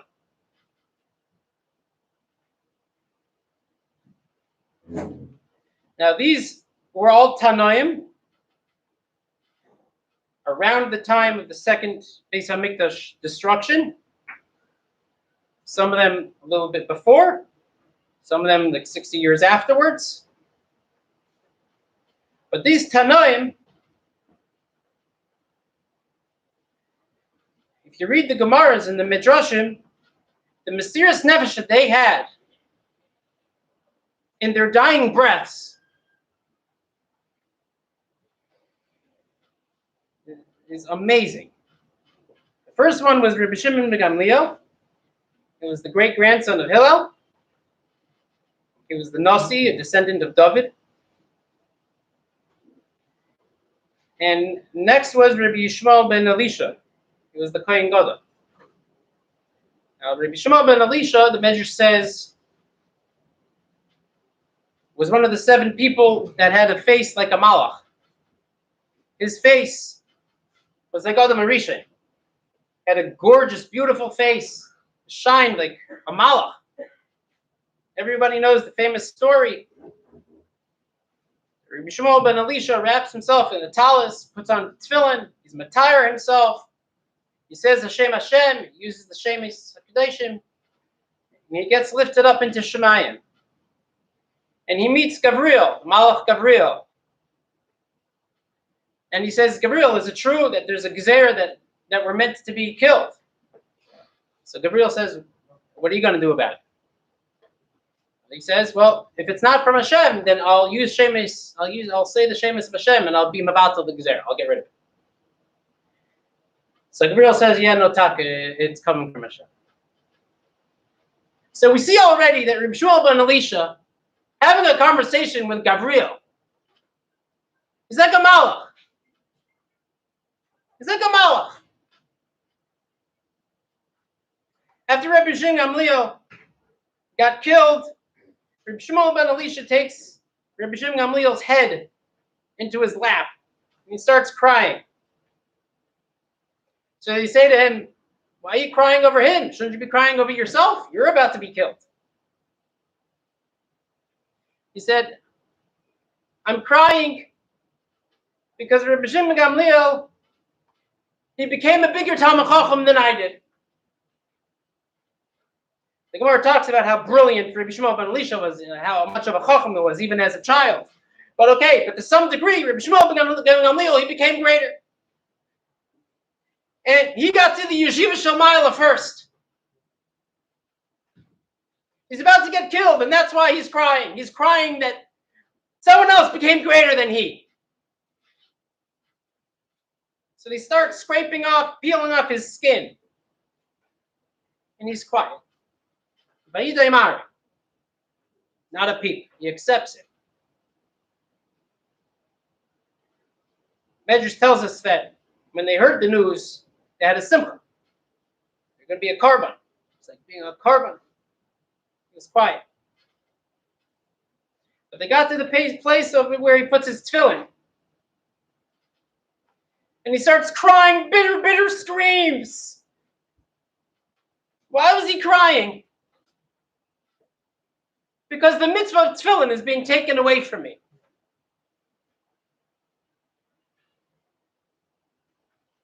He's being in such a matzav, that's why he's crying. What a clarity of emes. Rabbi Akiva, it's a famous Gemara, Menachos. Moshe Rabbeinu at Har Sinai, he sees Hashem putting crowns on top of letters. What are these crowns? It's going to be a Rabbi Akiva one day. He's going to be darshaning piles and piles of halachas just based on the crowns. And Moshe Rabbeinu got a vision of that, and he got a chalishas hadas. To some extent, to whatever level, he couldn't understand what Rabbi Akiva was teaching, whatever that's supposed to mean. But we see already what type of person Rabbi Akiva was. Rabbi Akiva had, in the end, he was left with 5 Talmidim. Rabbi Yehuda. And where it says, all stam sifras, Rabbi Yehuda. Mishnah, all stam Mishnahs, Rabbi Meir. Sifri, all stam Sifris, Rabbi Shimon. Toseftas, Rabbi Nechemiah. Mikulu alibid Rabbi Akiva. That means the entire Mishnah, Sifri, Sifra, Tosefta, everything we have is Rabbi Akiva. Torah as we know it is Rabbi Akiva. The famous Gemara in Brachos. Torah, he was learning Torah. So they come over to him, Rabbi Akiva, and they say, Rabbi Akiva, don't you know it's illegal? They outlawed Torah study. And the famous Gemara compares it to a fish being taken out of water. Are you going to tell me to come out of water? I'm going to be safe. To Rabbi Akiva, he wasn't giving up his life. Torah was his life. Not learning Torah, that was death. To him, as he was learning Torah, there's no way to kill him.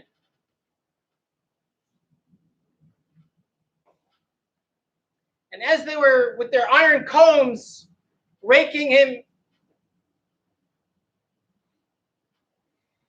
he sang the Shema Yisrael, and he sang it with a Hislavus. And his Talmidim say, Rebbe, ad kidei kach, even now you're saying Shema.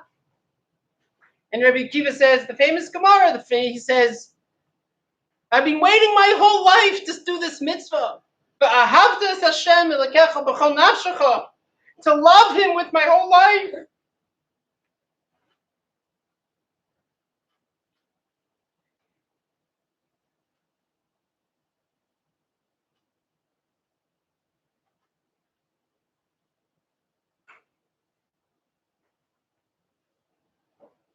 And as he was saying the last word of Shema, he was being marach in the echod, echod. And as the echod was on his lips, he was nifter. The Medrash says that Eliyahu Navi comes to take him. And they say, Eliyahu, you're a kohen. You can't become tummy. He says, no. Gufay tahar. He's a tzaddik. He's tahar. He can't be metame. And he lifts him and he brings him up to Shemayim, to Yeshiva Shel Maila. And all the tzaddikim gather around him. And he starts teaching them how to darshan those crowns, the Yeshiva Shel Maila. They couldn't kill Rabbi Akiva. They brought him to life.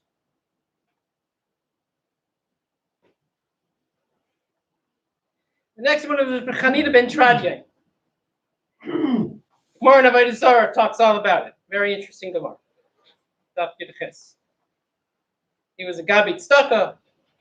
He was scrupulous, honest,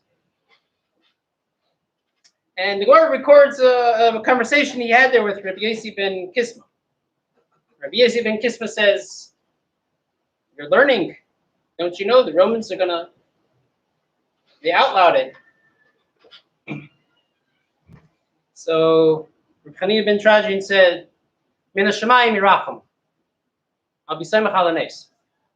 Hashem will take care of it." So Rabbi Yossi ben Kisma says, "But Rome, they destroyed the base of Mikdash. Hashem is making them matzliach. You can't be samech al hanes." So Rabbi Chanina ben Trajin, he starts thinking, okay, you're right. Let me think. What's my Olam Haba going to be like? And they start doing the cheshbon and nefesh. Is there anything that you could find that would affect negatively your Olam Haba? Couldn't find anything. Okay, so then I'm good. I got my Olam Haba, I'm fine. And he goes out in public. In public. He wasn't secretive. He didn't hide. Gathers masses of people, starts teaching Barabim in the street, Sefer Torah out there on the lap. There's no mistaking it.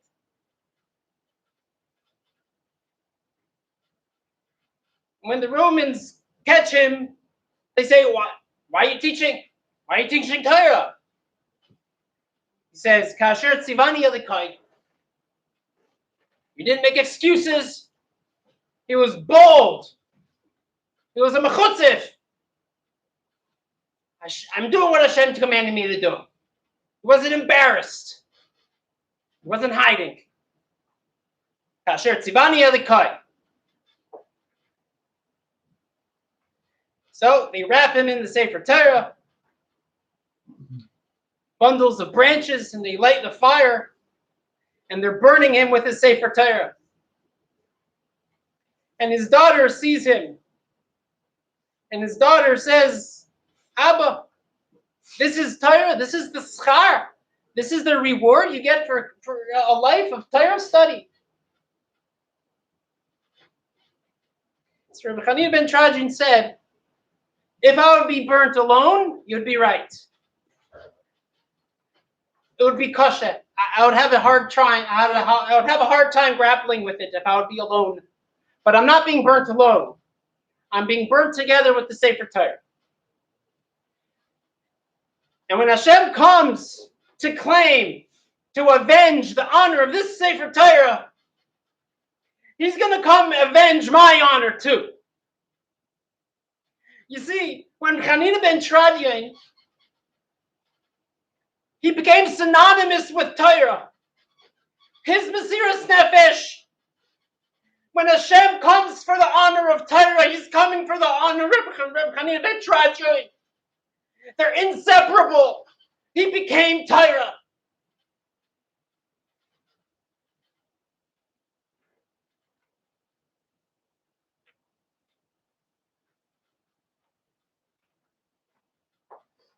Rabbi Yehuda ben Bobo. If you look at the Medrash, it says amazing things. The Mikdash that this man had. He was fasting for 26 years. He never slept since the age of 18. He didn't have a tam of chet. He didn't taste chet. He didn't know what it tasted like. It calls him a Zoris, a Naki, a Chassid, an Anav. He was never happy at someone else's mistake. He used to call his Talmidim Rebbe. We're talking about a person that if you learn Mesilas Yesharim, you know what this means. Naki, Chassid, Anav, you know, he reached the echelons of what it means to be an Eved Hashem. Those 5 Talmidim are Rabbi Akiva. The Romans outlawed giving smicha.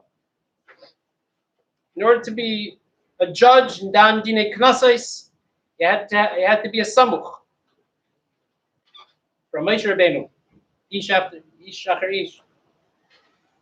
And Rabbi Yehuda ben Baba was Meiser Nefesh. he took these 5 Talmidim into a far off in the hills, far away from any city, and he gives them smicha. And without that, smicha wouldn't have continued. The continuity of smicha was only through him. And when the Romans found out, they send a dispatch of soldiers to go get him. And he tells the 5 Talmidim of Rabbi Akiva, he says, you guys run. I'll keep the soldiers back. And they come, and Rabbi Yehuda ben Baba stands in the way, and they pierce him with their spears.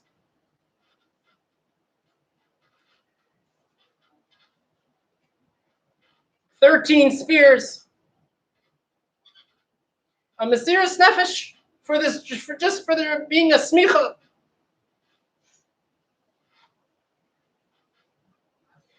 It was Rabbi Yeshev Sefer.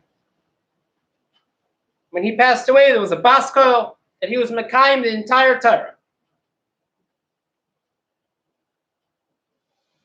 He had no kvura. He was thrown to the dogs.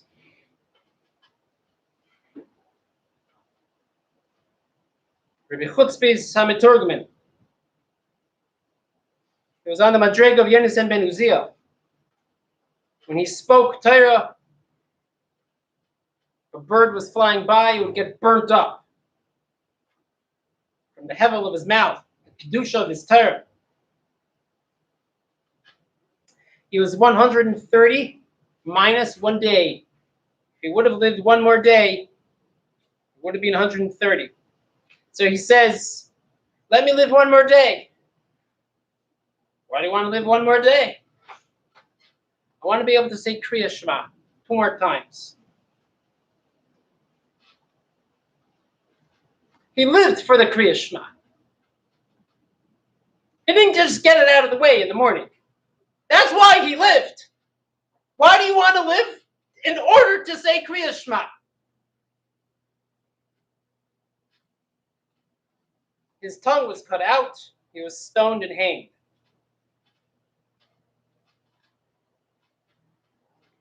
And Rebbe Elazar ben Shamua, he was captured Erev Shabbos. So he pleaded with them, please, let me keep 1 more Shabbos. So the Kesar said, well, let your God come save you. Still believe in him? Still want to keep the Shabbos? Let him come save you. Why isn't he saving you? So he says, I'm chayiv. I'm chayiv for a different reason. But he's not saving me from you because now he has a reason to come and punish you. This enraged the executioner. What? Az panim. What the gall? What chutzpah? So his Talmidim say, Rebbe, shouldn't you have at least talked nicely? Maybe he would have been a bit nicer to you. So he says, no.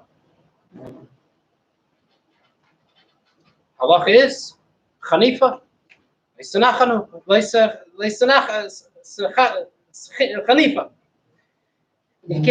You can't flatter a Russia.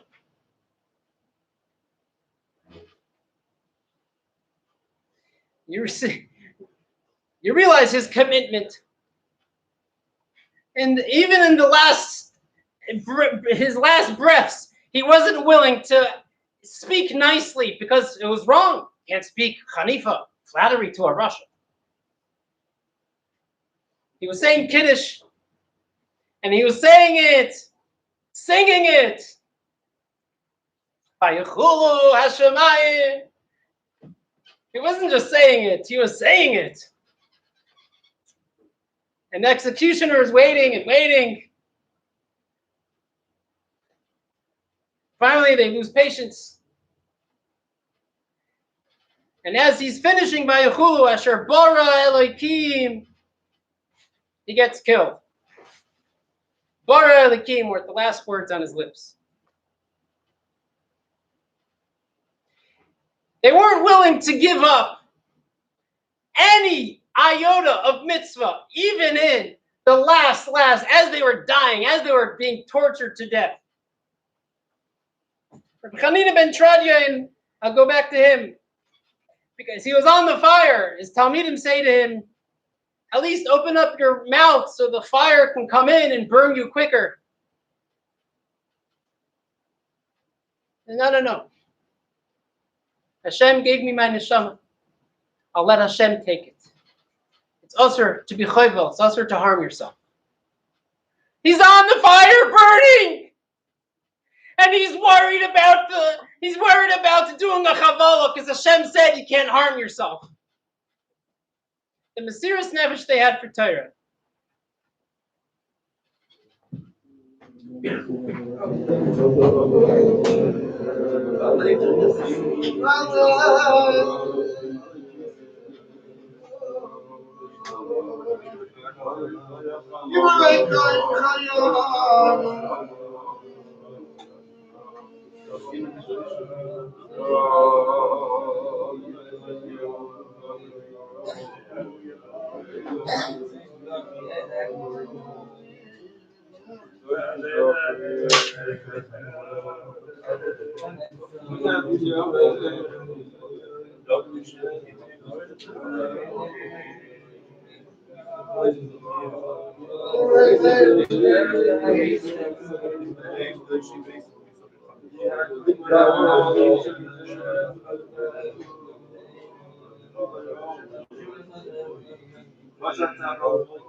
Kino Chof Beis.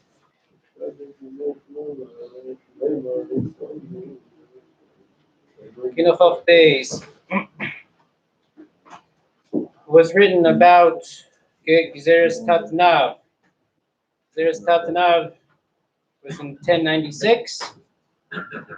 The Crusades in Germany, German cities like Speyer and Worms, Mainz, the pogroms of the Christians there.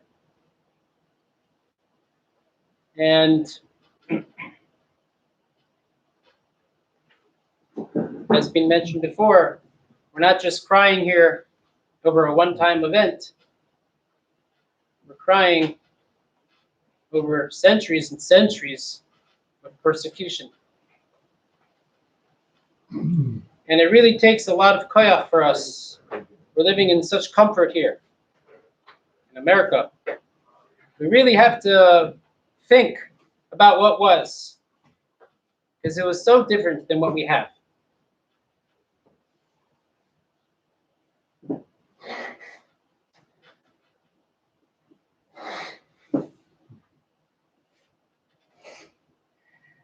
I don't think we know who wrote this, but the Baal Akina here writes about what it was during those pogroms. And the Ishas Achiv Chizku Be'ezra, when the Christians came in to force conversions, at the threat of death, we either kill you or you convert. So the Yidden, they strengthened each other, they encouraged each other. The Hidavik Be'yira Tahira, Balik Shroyal Abedazara, they refused to convert. They strengthened, encouraged each other not to yield to the Christians.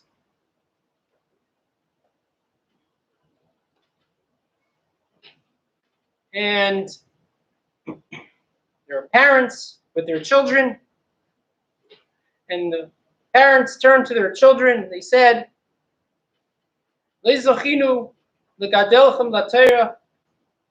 We see that we weren't zeichet to raise you to a life of Torah.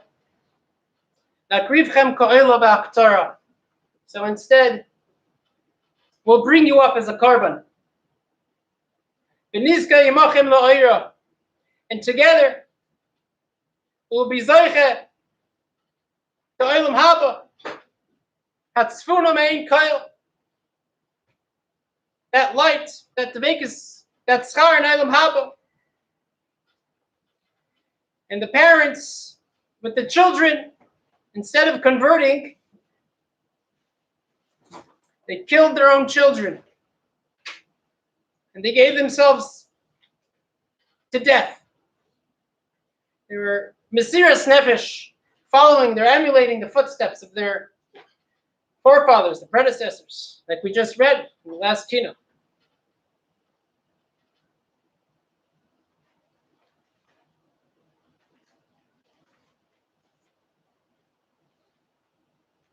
An amazing imagery here. If you could picture this in your mind. Torah chigri sak. Torah should mourn.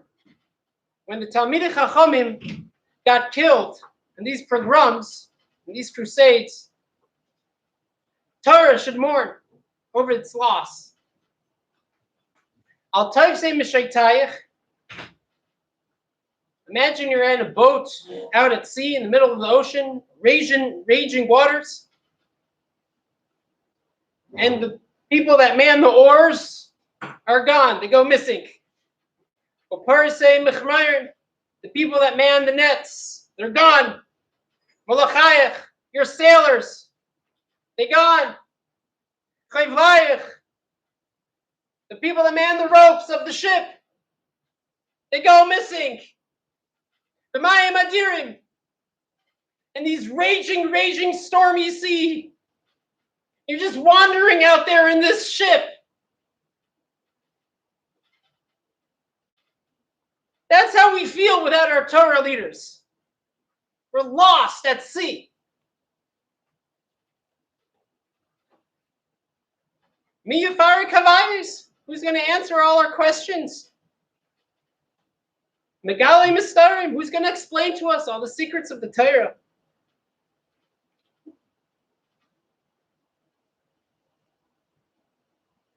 And then, Kesirim Svuchim, like bundles of bushes, Higdilu Hamidurim, or big bonfires, throwing Sifrei Kodesh into the fire, using Sfarim as fuel to make their huge big bonfires. And the Kina ends off, Ha'al Eilatis Apak. On all of these things, you have to restrain yourself, Hashem. Adain Kol Yitzurim. Tinkain. Take revenge. How much self-control do you need to have? How much do you have to put up with? How much patience do you have to have? Take the Kama already.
This is going to be Kinnos in 25.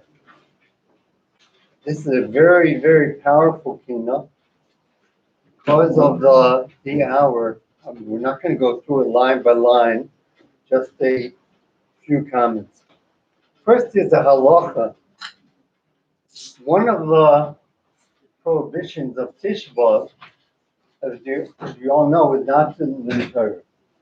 We don't learn Torah in Tisha. The reason is, Torah is the Samach Light. Torah makes you happy. Torah is a show. Just this isn't part of what I was going to say, but this morning, listening to Rabbi Pellet, Rabbi Grossman, Rabbi Harris, and anticipation of Rabbi Che, I couldn't help but feeling simcha. Simcha, the beauty of Torah, the beauty of the presentation. Maybe I shouldn't have, but I couldn't help but feeling simcha. Now this keynote starts off, Mi Tem Roshi Mayim Veini Mikornos. Who, it turns out to who, but I think more appropriate would be, I wish. I wish that I was full of water, my head was full of water, my eyes were like fountains, I could cry as befitting the Chorban of the Beis Mikdash. Just as I was sitting here this morning, I was thinking and wondering, why don't we, but why don't I feel the Chorban? Why don't I really feel it? I mean, if a person loses $100, it feels terrible. But we lost our Beis Mikdash. Why am I not feeling anything? The Dubna Maggid gives a mashal, which I'm not sure if he's coming to answer this question, but it certainly does answer. Dubna Maggid says a lady died in childbirth, and her son who was born was raised by the father. When the child became of age and he could say Kaddish, father brought him to shul to say Kaddish. The son said Kaddish. He said in a very quiet way, very perfunctory, just three yaitza. After the father said, "That's what you do for your mother? Your mother who gave her life for you?" He looked up and he said, "Dad, Ta, Abba, whatever you call me. What do you want from me? I didn't know my mother. I have no recollection. I don't remember her.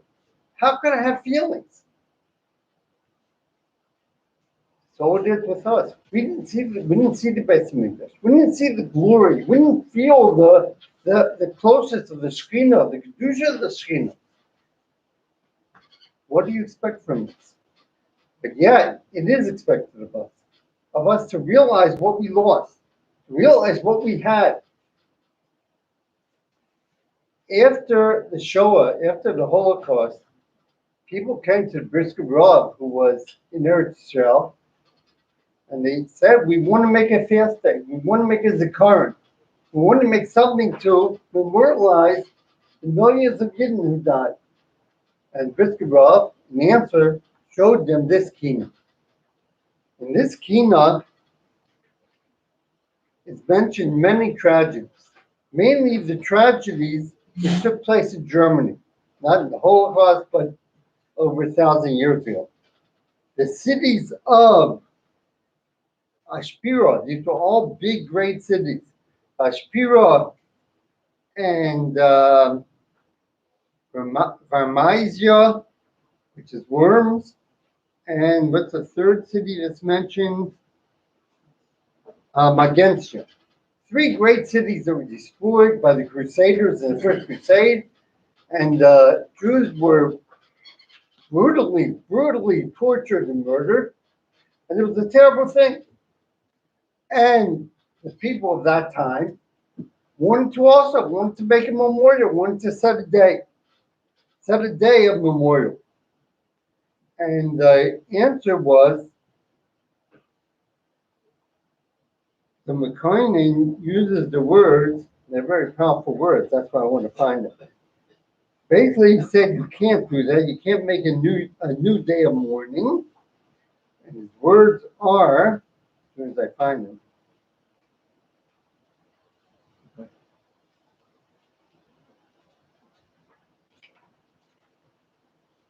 I should have it ready.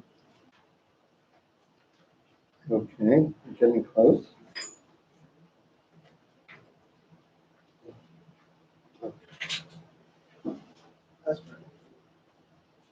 He said, Shekula abiyotam nisabel isabra.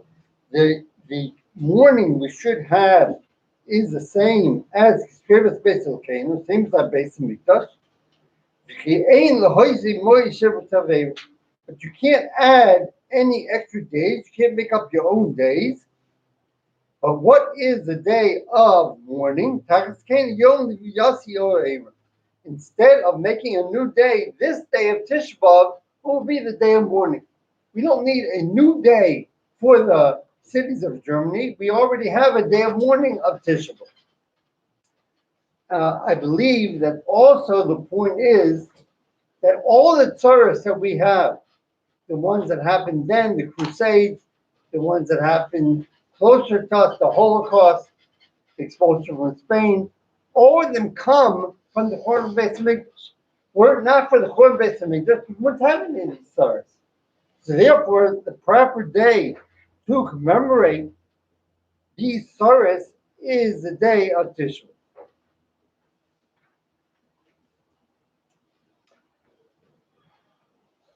All of our tzaras, everything, maybe Yachid, maybe Tzibor, our private tzaras, and we all have our own peckle, we all have our own private worries and troubles. The community tzaras are all due to the Churban Beis Mikdash and the loss of Tisha B'Av.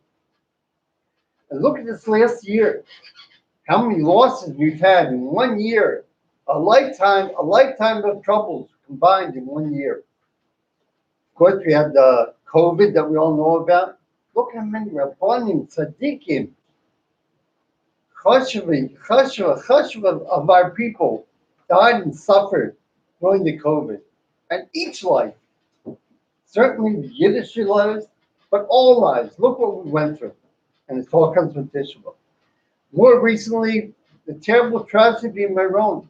Who could ever dream of such a thing after so many years of a grandstand falling and people being killed and hurt? Yidden, from We're all coming to celebrate being a Yid. Then there was the tragedy just recently in Stolen. Also a falling and people dying and being hurt. I did it in our own backyard in Surfside. Nachma falling. Three tragedies of things falling that you would never expect to happen. And also, people were killed, including Yidden and from Yidden. And all of it comes because of Tisha, because of the Kohen Beis Mikdash. And I believe, going back to the beginning of the remarks, that is the answer. How can we feel? How can we feel the Kohen Beis Mikdash is so removed from our reality, so far removed? We didn't see the Shekhinah. We weren't there. People came to Beis Mikdash, saw the Shekhinah. From the simplest things to the most kedushic things. A simple thing. You went into the Beit HaShchita where hundreds of animals were killed every day, korbanos. There was no refrigeration. So you would think that there'd be thousands of flies. The Gemara says there was a nest, there were no flies. So when you went in there, you saw the Shekhinah, you felt the Shekhinah. We don't have it anymore. But thinking about our own private service and what we've gone through, what Klal Yisrael has gone through, and remembering that it's all due to the Kohen Beis Mikdash, will help us have the proper mourning and feelings for the Beis Mikdash.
Advice that is almost advice, which means that in a few minutes you can sit on a regular chair.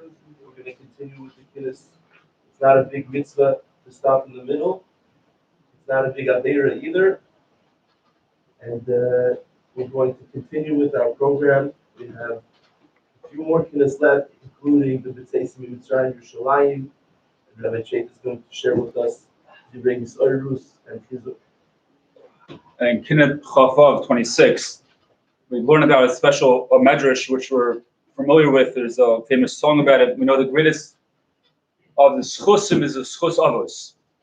We know that by the meraglim, when Moshe Rabbeinu was sending the meraglim to Eretz Yisrael, the 12 greatest that tzaddikim have ever to exist in Klal Yisrael, Kalev went ahead and felt he was being caught up with the chayil of the meraglim, is going to be sucked into their lashon hara about Eretz Yisrael. He scooches away to Hebron to daven by the Marsan Achpela, and there's schos he was saved. The schos of the avos works. The schos of the avos is real. Davening works. Davening by Kibbutz Tzadikim works. Davening by the Marsan Achpela definitely works. We say in the Elah, Zochor Bris Abraham Vakedas Yitzchak V'Hoshe Shavus L'Keyachov V'Hoshena L'Man Shemecha. Right, which we bring up the schos of the avos, the schos of the avos hakadoshim. What greater schos could we have than the schos of the avos? Yeah, when HaKadosh Baruch Hu is destroying the Beis Hamikdash, Yirmiyahu goes to the Kivri Avos, goes to Hebron, and he starts davening by the Marsan Achpela, which says, Avram Avinu, we need you Avos to daven for us. We need your schusim. Avram Avinu gets up and he davens to HaKadosh Baruch Hu that I was 100 years old when I had my son Yitzchak. My whole life was chesed. My whole life was to you, HaKadosh Baruch Hu. My whole life is to help other people understand you. And why can't you please go ahead and please save my children? Please save my children for my zechus. And HaKadosh Baruch Hu, not only that, not only should HaKadosh Baruch Hu save him for that zechus, but he says, Avram Avinu says to HaKadosh Baruch Hu, I have the chos zekartes b'sur rishonim. You promised me, you guaranteed to me, you promised me that you're going to go ahead and you're going to take care of my children. HaKadosh Baruch Hu, if I buy something from a company and the company guarantees it's going to work, it's got to work. HaKadosh Baruch Hu, you guaranteed my children are going to live forever. How can you go ahead and do this to me? And HaKadosh Baruch Hu says, I'm sorry, Avram, your children spoiled the warranty, your children ruined the guarantee. Serving over the Zorah, that wasn't the deal. And HaKadosh Baruch Hu, Yitzchak gets up and Yitzchak says, HaKadosh Baruch Hu, I was ready to be served myself as a korban. According to many Mefarshim, the Nisayon of Yitzchak was greater than the Nisayon of Avram because Yitzchak didn't hear from Piyar Gevura. Yitzchak didn't hear from HaKadosh Baruch Hu that he's supposed to be shafted. He had to rely on Avram Vinu. He could have said, "I'm sorry, Avram, maybe made a mistake. If Hashem wanted it to be that, he should have told me why." But he didn't. And Yitzchak says, "Please, you promised me also save my children." HaKadosh Baruch Hu says, "I'm sorry, that's not buttled. That's not deal. The same spot where you're supposed to, the same spot where you were going to be, whereas the korban is the same spot HaKadosh Baruch Hu is going to destroy." Yaakov Avinu comes along, asks for his chusin, and also to no avail. We know the Medrash goes ahead and all of a sudden comes Rachel. Rachel, we know, was buried on Bederach Efrasa. She was buried on the road. She was buried and Yaakov had to tell Yosef. We know that before Yaakov asked Yosef to bring to Eretz Yisrael, he told him, "I had to bury your mother in that spot for special reasons I can't tell you now, but trust me, please bring me to Eretz Yisrael anyways." And Rachel comes along and Rachel Mavaka Abanaha.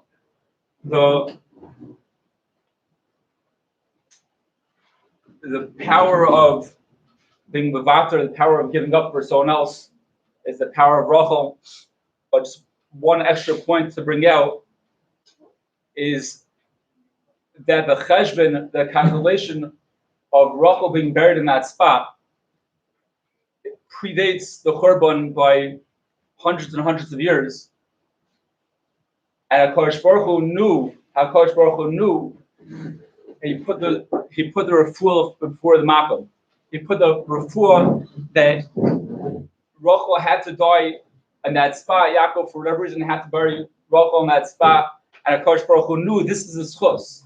Even when the haftachos, the Av Mitzvah and Yaakov, the promises that HaKadosh Baruch Hu made, for whatever reason, aren't going to work.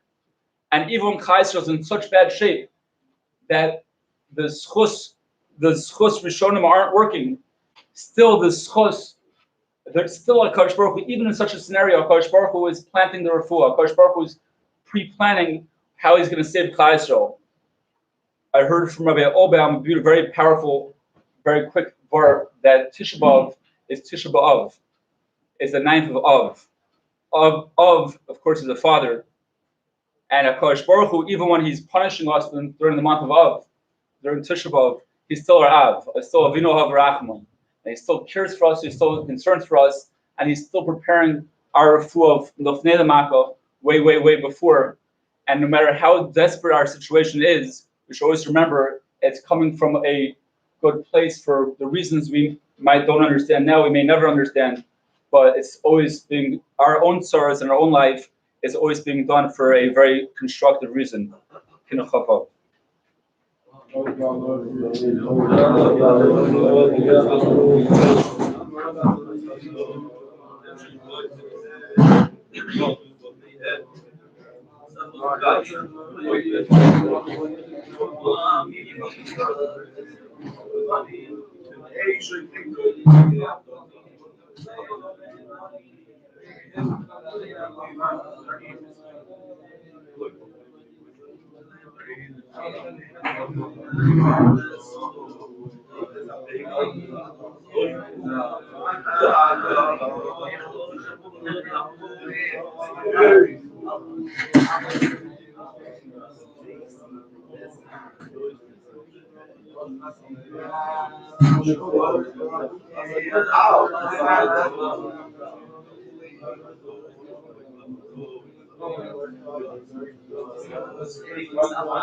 Next, Kinnos Chav Ches is we're talks about the different spots in the base of Mikdash. If you go into a house, you go into anybody's house, you look around the house, you can learn all about them. You can learn about who that person is. You see the pictures on the wall. You see how they decorate their house. You see what they like, what they don't like, etc. What's important to them. When you walked into the base of Mikdash, you saw HaKadosh Baruch Hu love. You saw how the power of HaKadosh Baruch Hu. The Chazal tell us that if you heard the shira of the Levim in the base of Mikdash, you automatically did tshuva. We know how difficult tshuva is. We know how difficult it is to feel a connection to HaKadosh Baruch Hu. And yet the base of Mikdash, the Makom of HaKadosh Baruch Hu, you felt HaKadosh Baruch Hu Shechina. Rabbi Siegel spoke about before about the different miracles, the 10 miracles that happen constantly in the base of Mikdash, how there's always space, how there no ladies ever miscarried in the base of Mikdash. The list goes on and on. The smoke going straight up. We all know the list.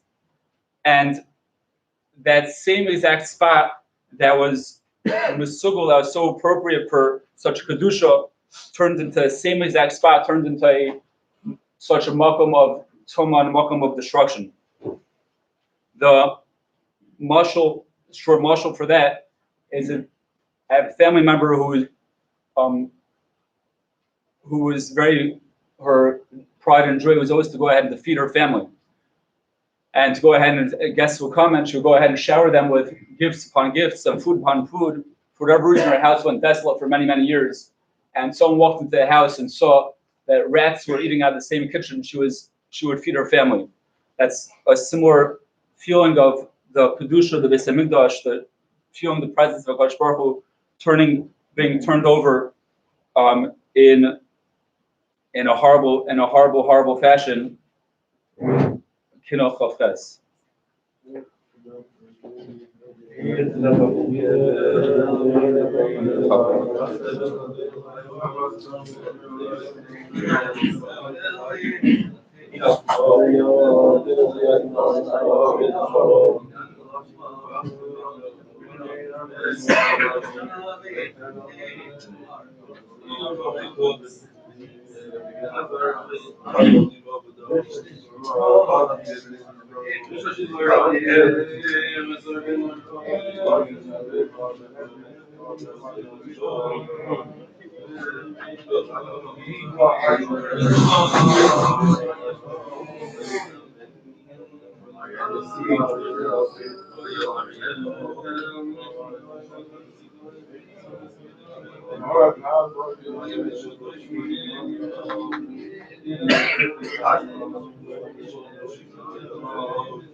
Kinnos test we talk about the Crusades again. Just a very quick story. Before the quick story, we say in Musaf, we say right before Musaf, a tefillah seems not belong. We say Avarachim Shochem Ron Barachim of Srum who Yivko Barachim Hechsid My Shamar Tmim Kahil Sakosh Masnav Shmal Kudus Hashem. We say in davening on Shabbos that we remember the Kiyos HaKodesh. It sounds like a Yizkor. It is Yizkor of sorts. It seems not to really belong part of davening to remember the Kihil HaKodesh, the different communities that were died up in Kiddush Hashem. It's hard to understand about, like we spoke about a little bit before, the calamity. My understanding is that when the Crusades were coming through, they were not wiped out entire cities, entire villages. No one knew what happened. The entire places destroyed. Entire places, we knew there was a place called whatever, and they're gone. And there's a very powerful story, a quick story about the Balitoses that happened during the Crusades that's worth mentioning. That there was a group of Balitoses, a yeshiva full of Balitoses that were captured during the Crusades, and they were told they have the next morning they were given a choice, either bring the burnt by the stake or to go ahead and to give a Yiddishkeit. The Balitoses, we don't know how many there were. It's unclear exactly who the names of the Balitoses were, but they went ahead and they sat down, and there are hours left to live, and they were learning Torah. And they went ahead, they came up with a Chiddush, or they had a Chiddush from before, it's unclear, and they wanted to write down their Chiddush, they wanted to write down a Tosis. And they had no ink to write with. According to some versions, they had no paper to write on, and they somehow cut their fingers, put their blood into some sort of vessel, and they literally wrote a Tosis of over 1,000 words, and Bava Kama, Daf Ein Zayin, Ein Bez, I think, Ein Zayin, an Aleph, of over 1,000 words with their blood. And the next morning they went out to be killed. So the Avarachim, they used to say on weeks that they would have such tragedies, so weeks that we knew historically there were such events. That's when we went ahead and we would say the Avarachim. Over time, they realized that almost every single week there was such a tragedy.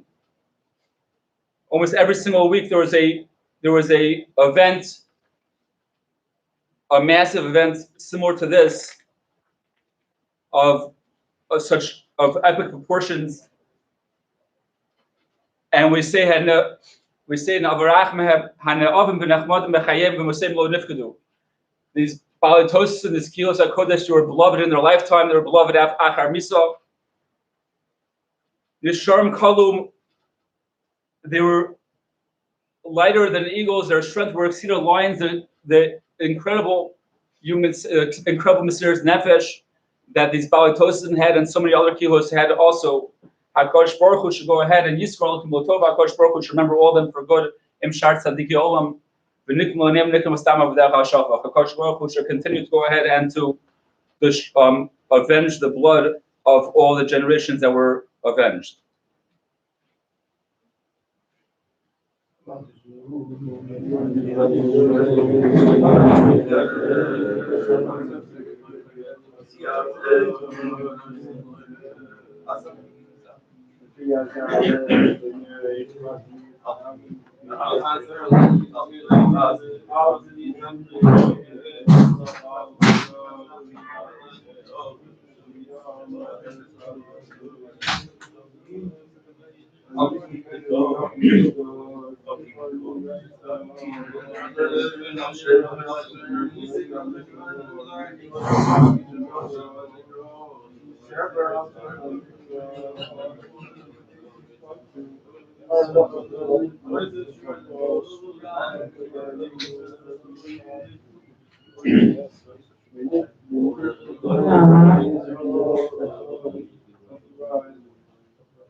Everybody together.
Wisdom 41 and 45.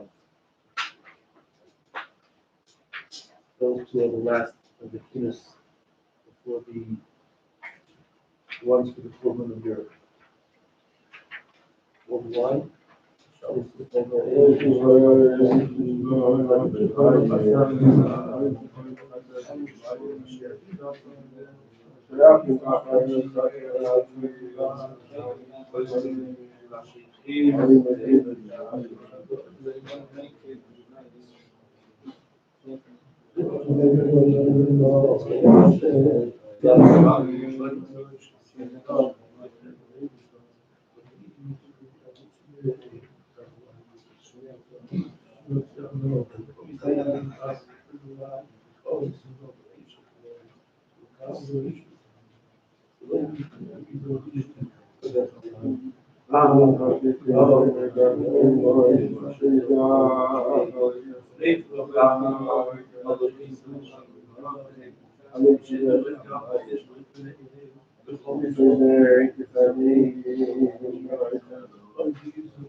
Kinnos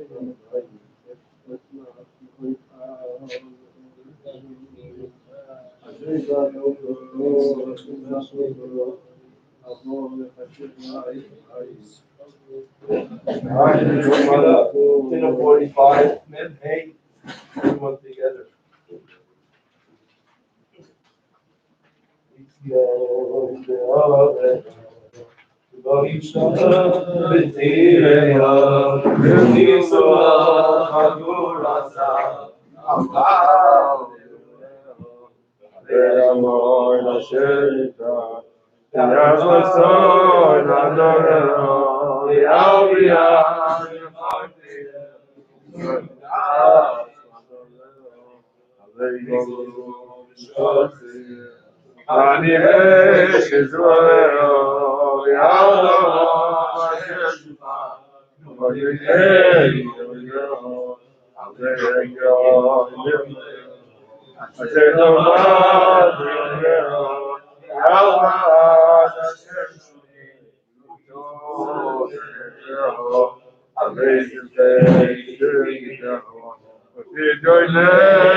Finish with the last one for the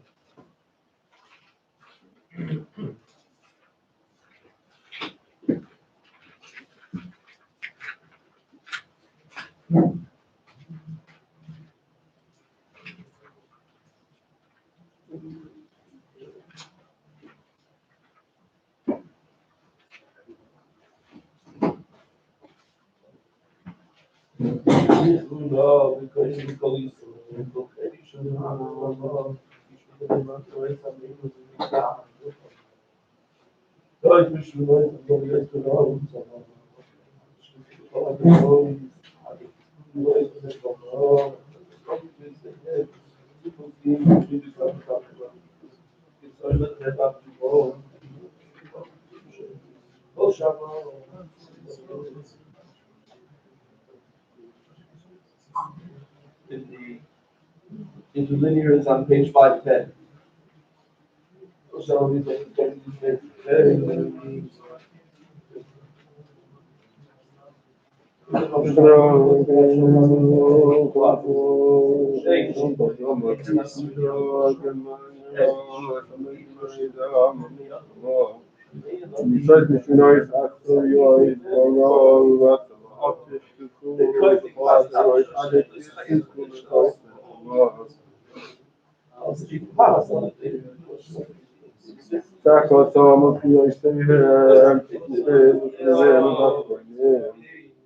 Come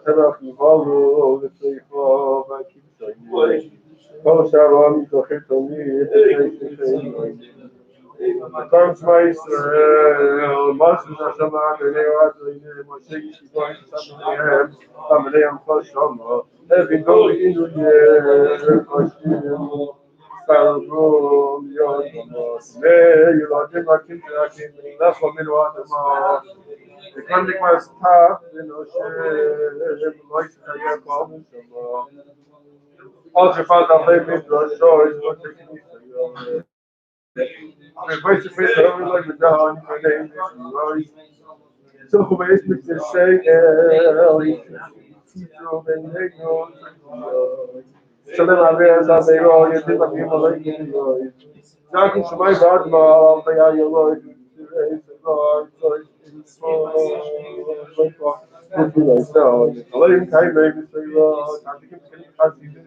I make a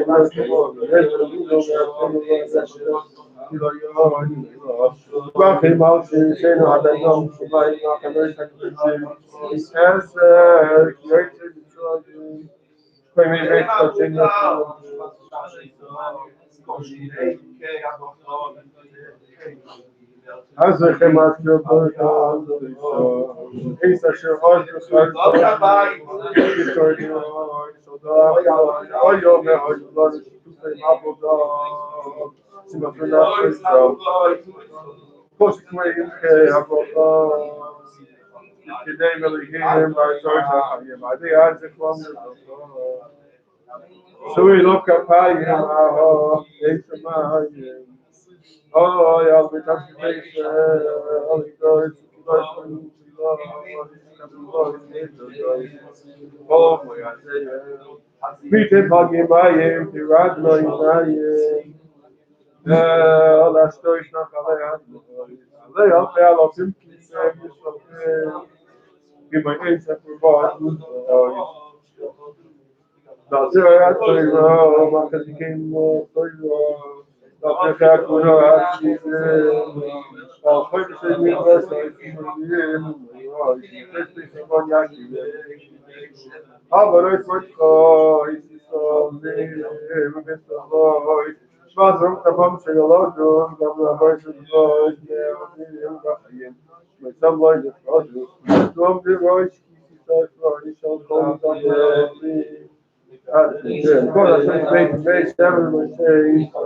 Tisha, I'll think of him,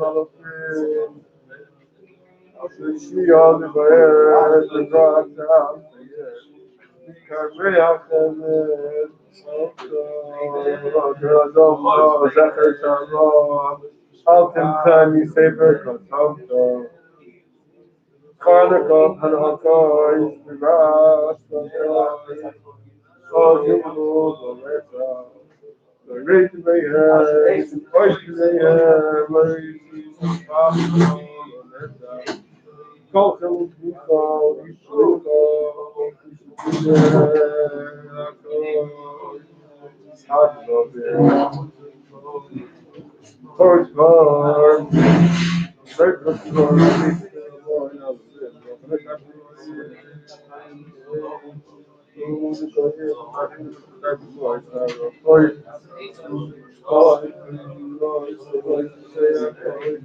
are you much avoid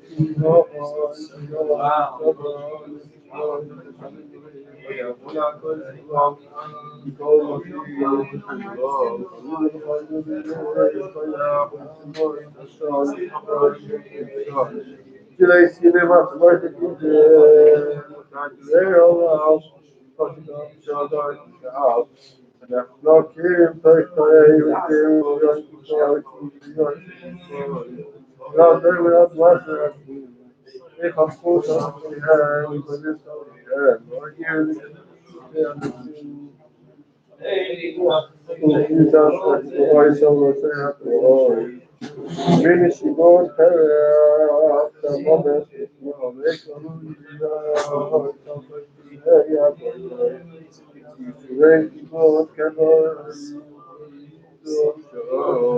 if you know, I can tell you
Shukaya will be in Hashem at 7:35.